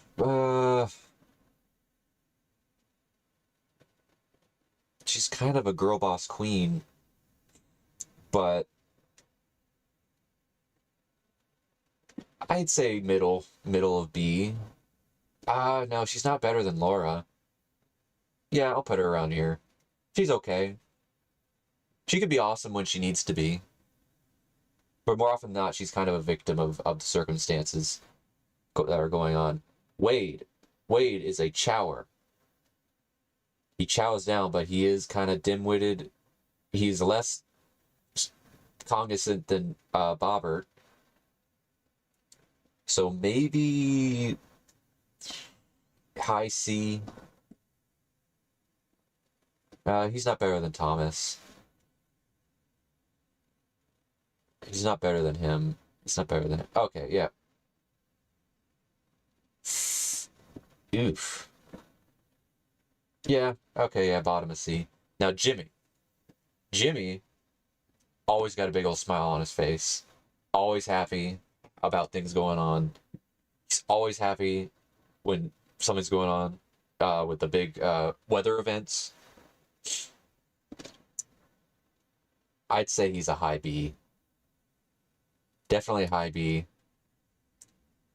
Now, Shawnee. Shawnee, I love Shawnee. When she shows up, it's just very sweet. She's a very sweet girl, very pretty, you know, just a lovely background character. I'm always happy when I'm drawing Shawnee. Now,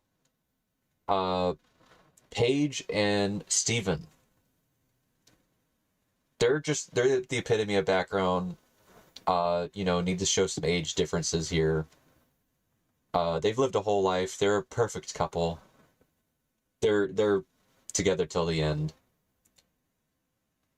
But other than that, they're kind of boring, as old people are, so I'll put them here. Proctor, kind of the goat of Tortilla Avalanche.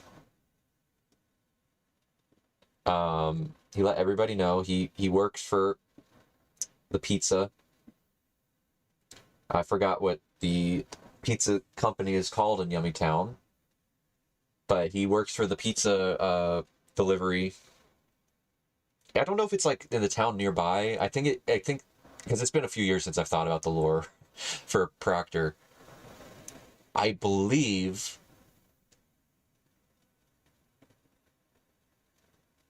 the pizza's in another town and he delivers it by helicopter. But he's also, he's got to make ends meet, so he does report the news too from above for Mr. Brody Castor down here, which I'll get to. I'll put him in high A. Zolo and Coco. These two. They're bros.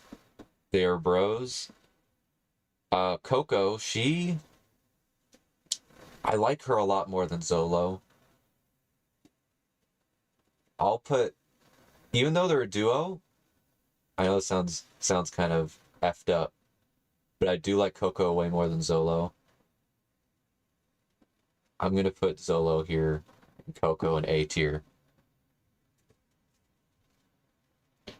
Brody Castor. Very hit or miss.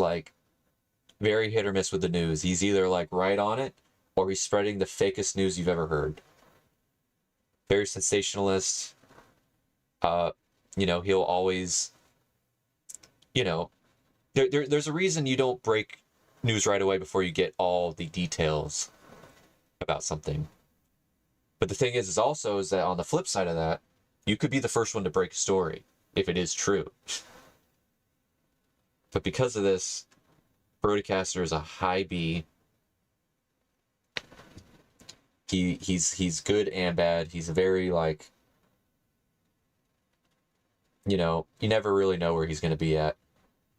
You never really know his views on anything. He's just all about the ratings. He's all about the viewers. And he's all about wanting to be right on it. He wants to be the one to break the news.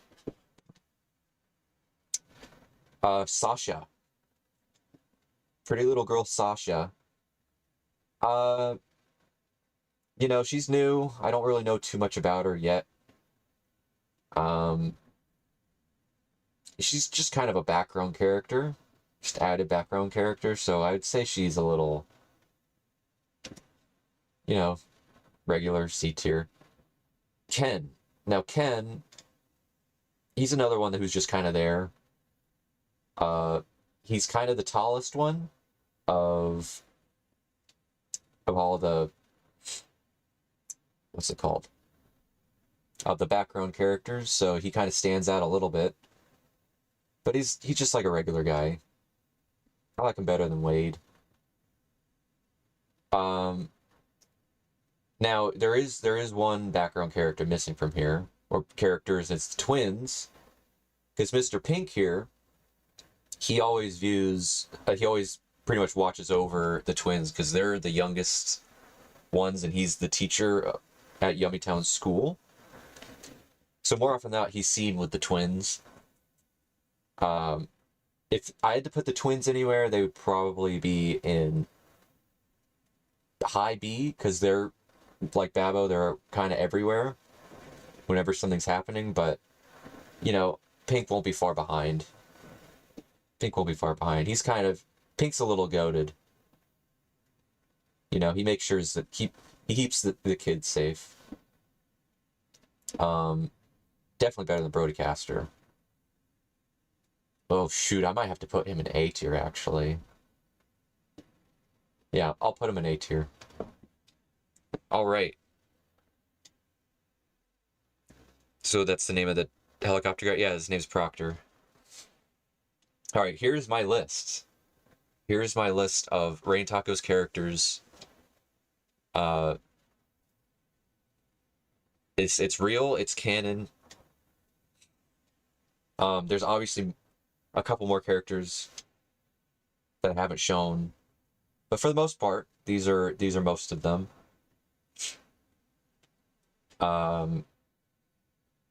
Everyone can have their own opinions, but this is the creator's opinion of these characters. And obviously, these ones right here, the best.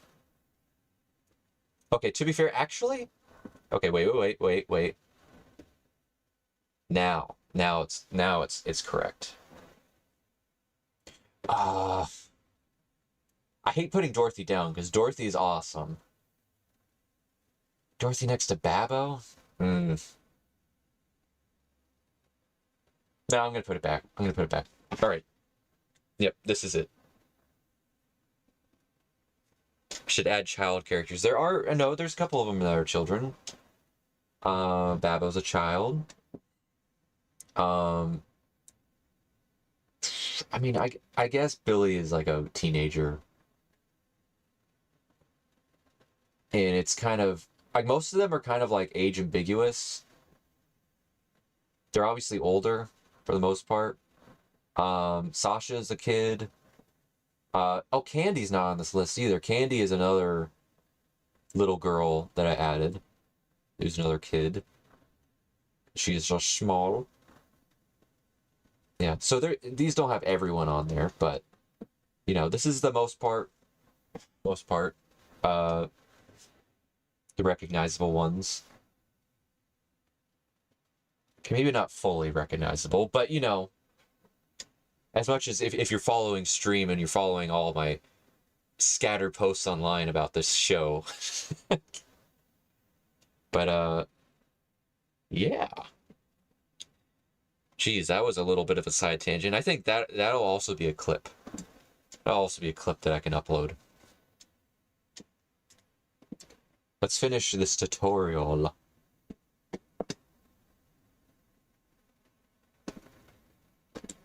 So let me just add something like this so it's easier to see, and click OK. And from here, you can adjust the color strength. So if you want it to be more dominant, you can increase that or decrease it as you see fit. Whoa. And you can come in here and apply these colors to different points. Oh, that's wicked. Yeah, let me click on this point again. Color strength. And then if I, at this point, color it like red. Color strength.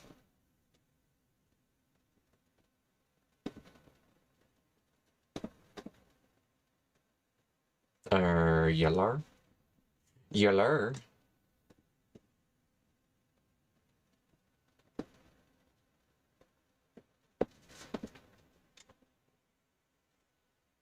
Okay, whatever.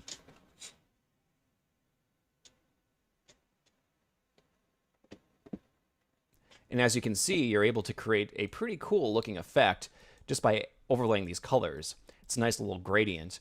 And as you move your points, you can see here that they move along as well. That's so it's kinda wicked. cool. And here are a couple other features when it comes to using this tool. As an example, let's say you want to create a fill that has a hole. Well, one easy way to do this is you have your main What, you shape. fill it and then you do the eraser? I'm going to come in here to, let's say, the add point tool, and we're just going to add in some points like this to create a hole. Am I still reading chat? I am. Then, coming over here to the create shape tool, we want to select this entire during that tier list. I wasn't really looking too much. shape. So if I click and drag, I can select the entire shape, and you'll see here that MOHO is able to recognize that we want to punch this out.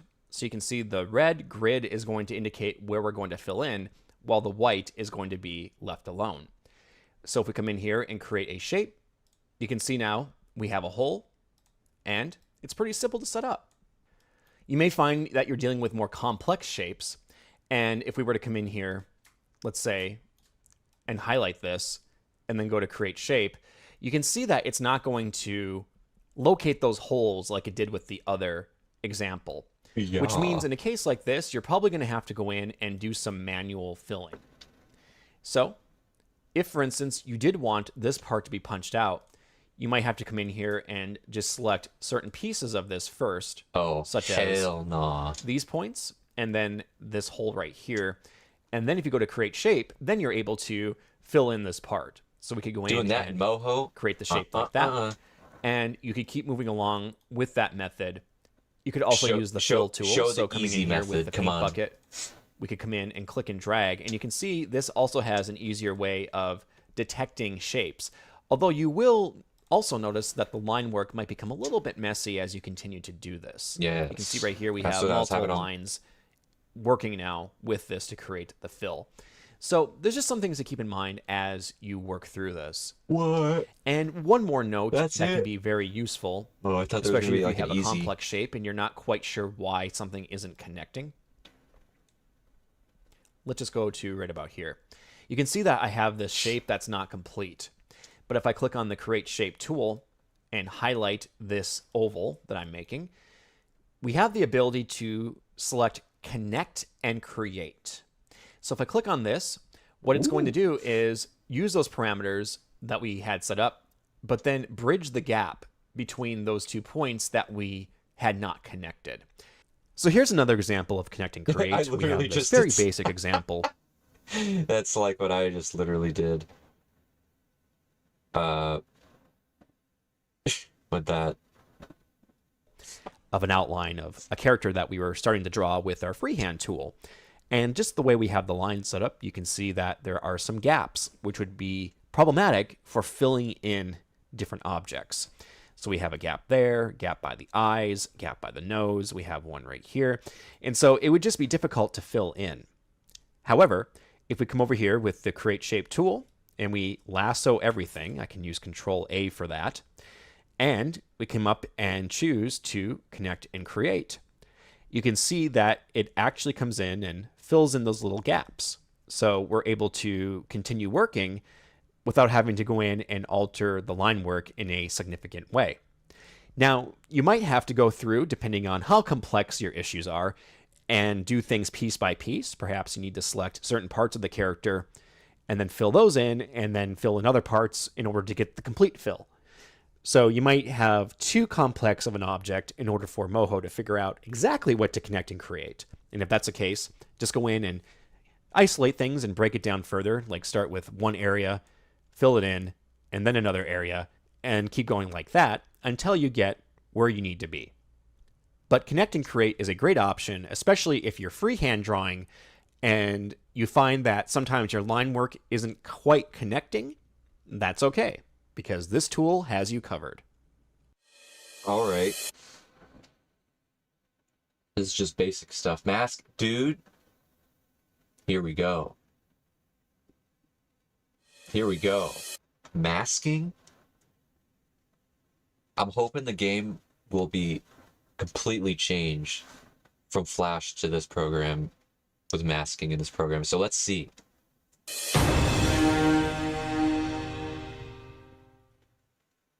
For this video, we're going to learn a little bit about masking, and I'm going to start with Let me change. We save.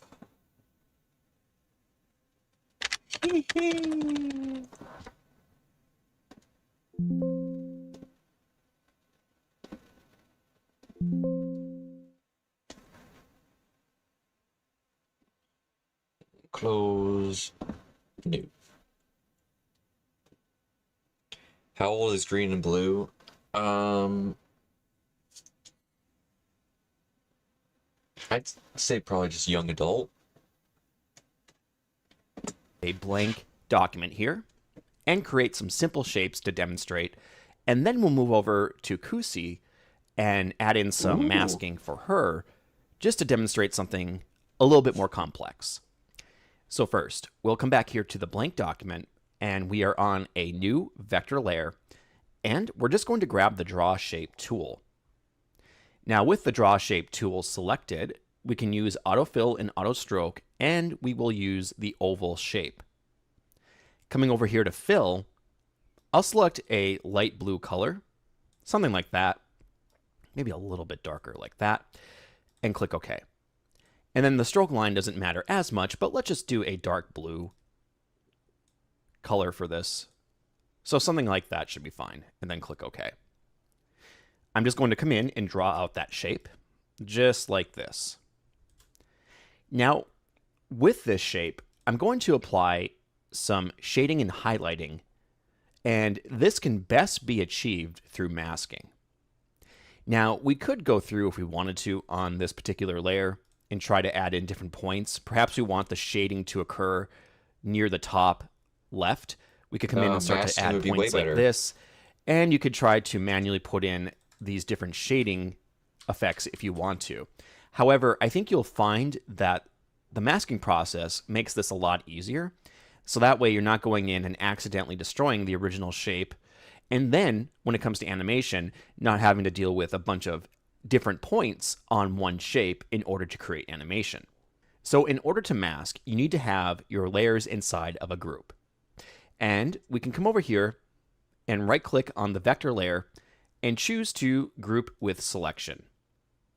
So now we are inside of a new group with the vector underneath it. Okay.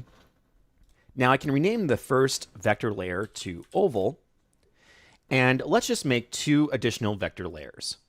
I'll make a new one. We can name this one shading, and then the second one can be named highlights. So for shading, if I come over here, clicking once on that layer, I'm just going to grab the add point tool. You can grab any tool you wish to draw out. And I want to grab the fill color here, and I'm going to turn it all the way to black and click OK. Same with the stroke, just make it black.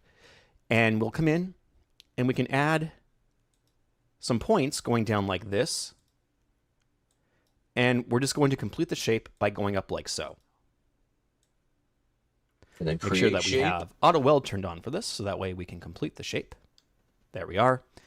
And then we can come in with the create shape tool, select the new shape that we just made, and then create the shape, which will apply the fill and stroke properties from the style panel. Now, I'm going to come over here to the highlights, and we're going to do something really similar. We'll grab the add point tool, come up here to fill. Blue. We'll change this to white. Same for the stroke color.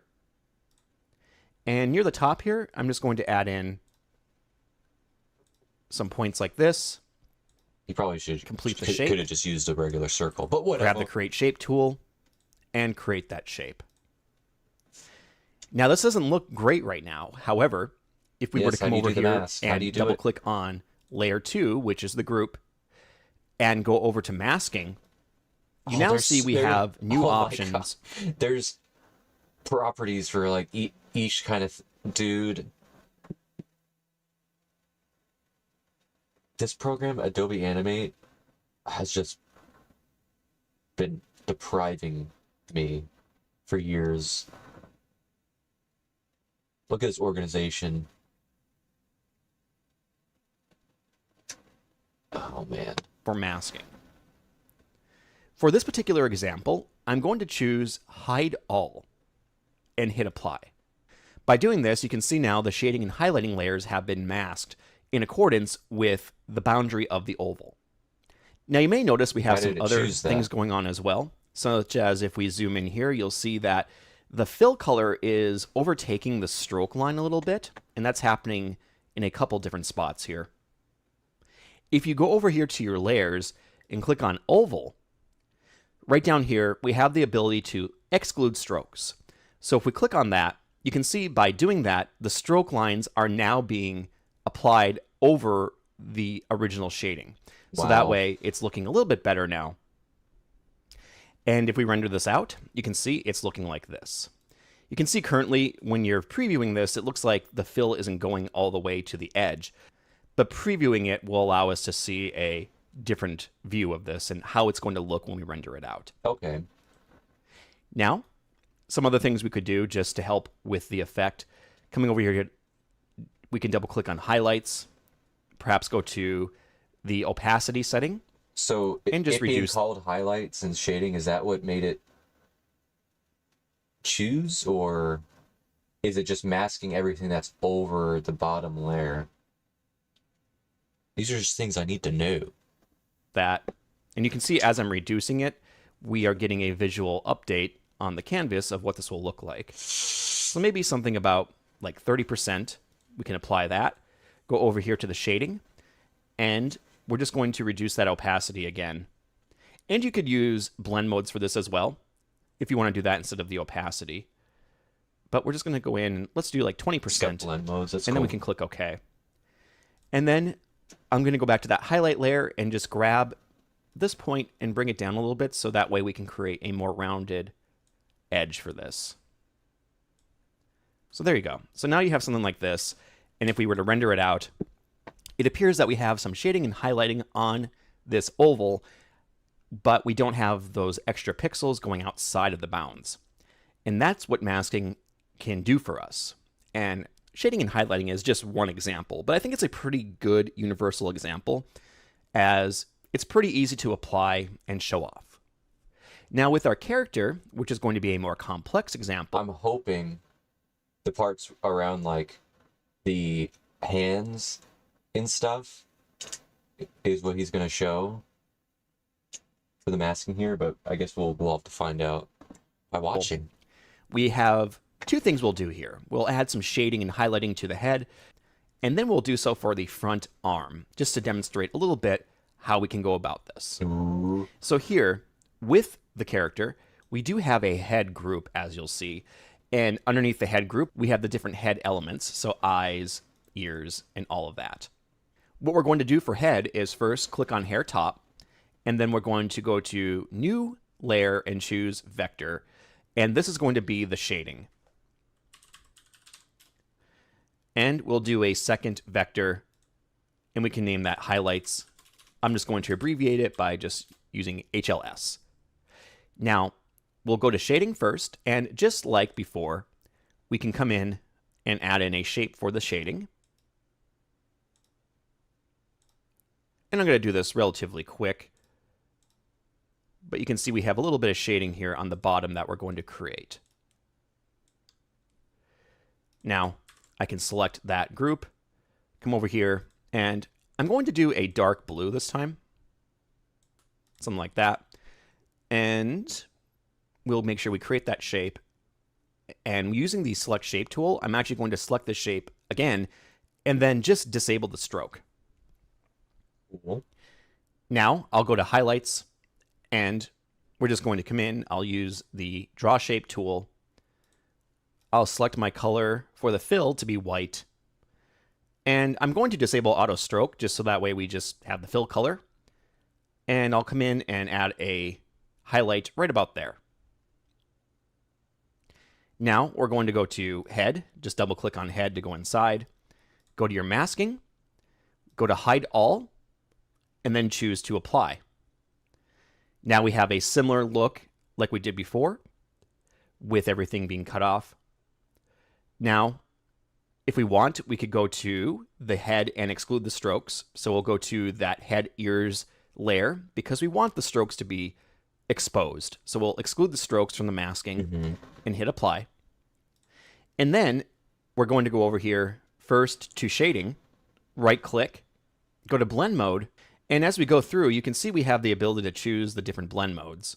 In this case, we'll choose multiply. Sweet. And then for your highlights, right click, blend mode. And here, we'll do an overlay. Then going back to these layers one more time, we'll start with shading. I'll just double click and go into opacity. And we can drop the opacity down to, let's say, 30%. It's a pretty obvious shading effect, but that works. Click OK. Double click on highlights, and we can do the same. We can just kind of bring this down so that it's not as bright, to about 30%, and then click OK. Now, if we use Control R or Command R to render the frame, you can see that the shading is now in place for this character. And if you wanted to keep going, you could. So with that front arm and hand, you can see right here that we have the arm and hand separate.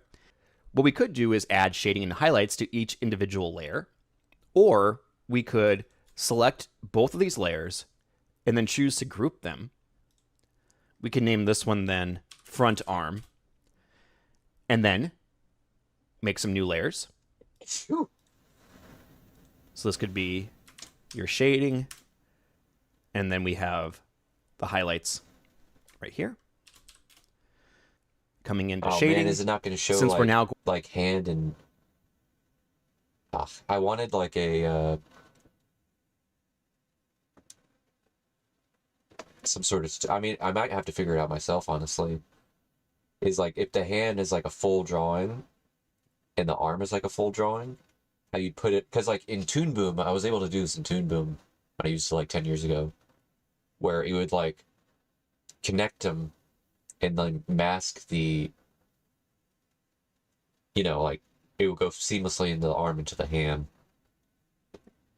Going to be covering both of these layers. We're going to grab the add point tool and draw over the different layers. So both the arm and the hand, I could just start up here and quickly come in and draw out that shaded effect, just like this.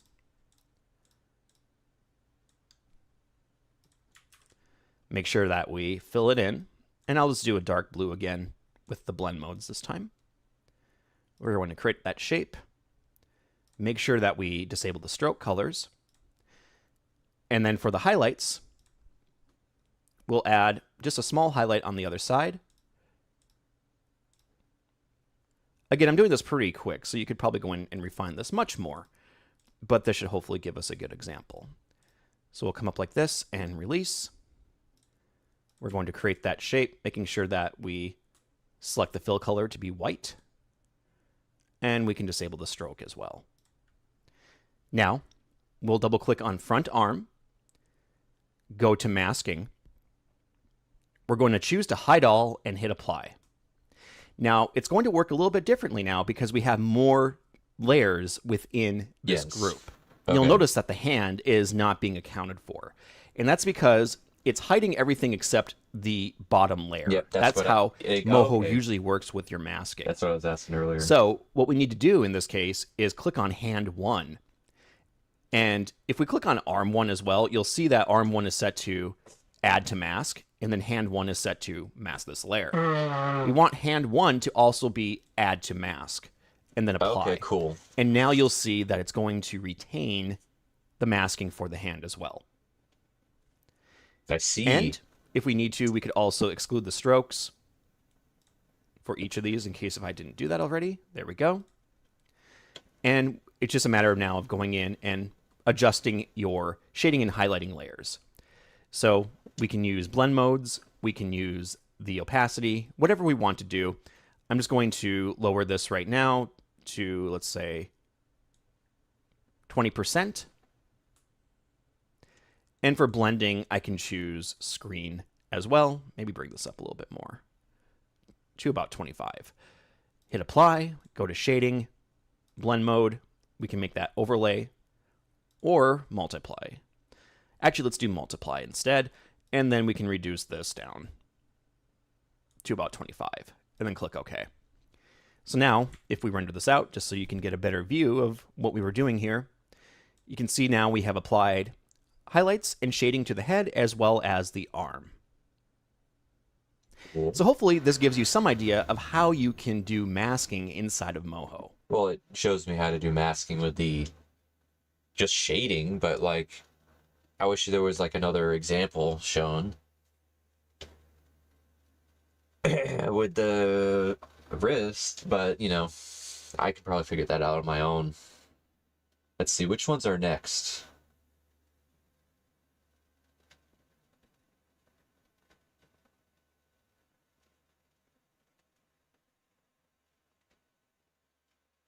So much to learn, so much to learn. This will probably be the last learning stream because, I mean, I would save it for like another time when I can stream, but I kind of do have to learn this program pretty fast. Well, maybe not fast, but just, you know, soon, because the next music video I make will be with this program.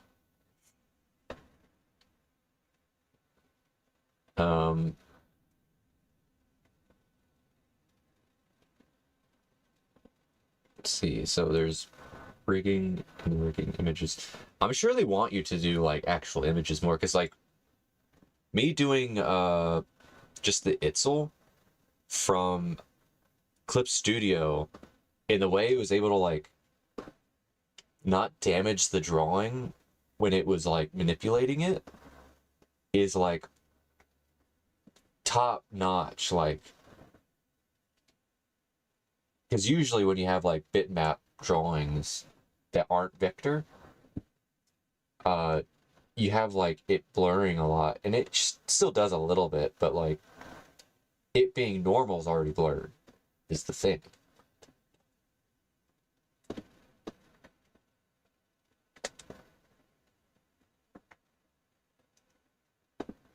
Meep, meep, meep, meep.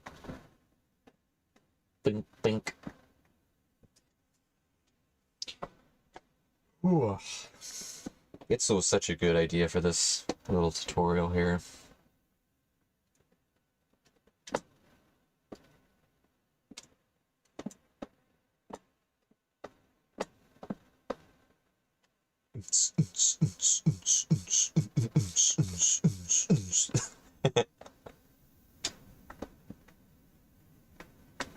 All right.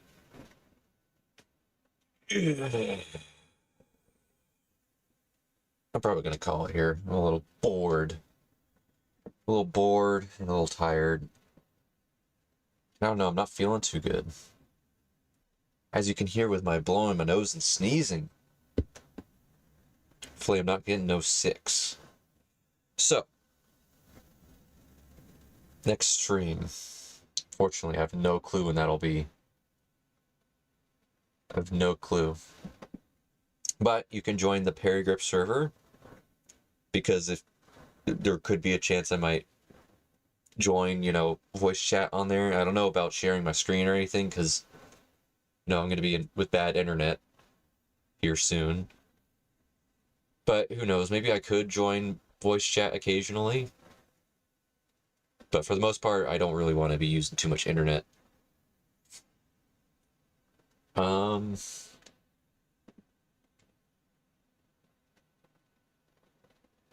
just gotta make sure not to click any of those. Alright, I was just gonna play probably something from here on my way out. But it was nice streaming past like day or so. Well, I mean, I know I didn't over the weekend, but like a little before that. That was nice, that was fun.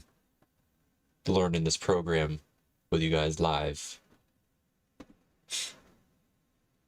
But you know, until next time, should Greenette meet her cousin Green? Sure. That would be cool. But I'm gonna probably go lay down for a little bit. Would I have been striked for those songs? Yes. I try to like keep track. I'm a little upset because I made a whole playlist for like Slow Dive a while back. That I was using on stream, and they were all demos that were not like copyrighted, but some MFer copyrighted them recently, so all those streams are starting to get like it keeps pinging me every few days. about like songs getting detected on those streams, so you know. But yeah, it was nice streaming again for a little bit. And then until next time, you know. Brainy Tacos again, working on that. Should be done soon. Or else I'm screwed. Not really, but I do have to get it done quick. So I don't think you guys will have to wait too much longer. Good luck, Ice, with the with dealing with your ID situation, with you pretty much losing your social media privileges, and anyone else who's a youngster. Sure, Jacoby, do whatever you want. But yeah. Let's see, which song should I end this on? Nice Dream, because I want to go to sleep. Black Star. Is this a version of Black Star that like just starts? I get home. Yeah, I love it right when it starts like that. Instead of the down, no, no, no, no, no, no. I just like it when it goes right into the lyrics. I get home from work and you're still standing in your dressing gown. What am I to do? Ooh, more versions of the Bends.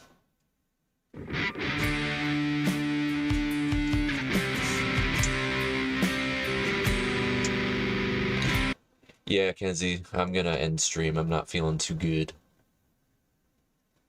Getting a little...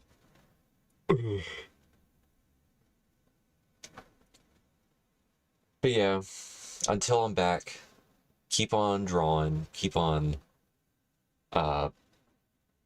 making things, keep on sending them to me if you would like, and I'll cheer you on. I'll cheer you on, guys. I still need to choose a song. Which song should I do? Ooh, I like the effect on this. How long is this one? 3 minutes? Yeah, that's nice. Ooh, I haven't heard this version of the song before. Yeah. That's nice. Yeah, stay active in the Paragraph server if you want me to see stuff. And I'll talk to you guys when I'm back eventually. Yeah.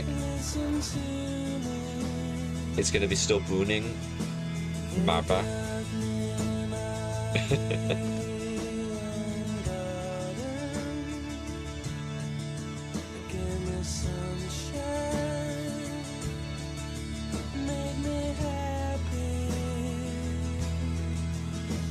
Street.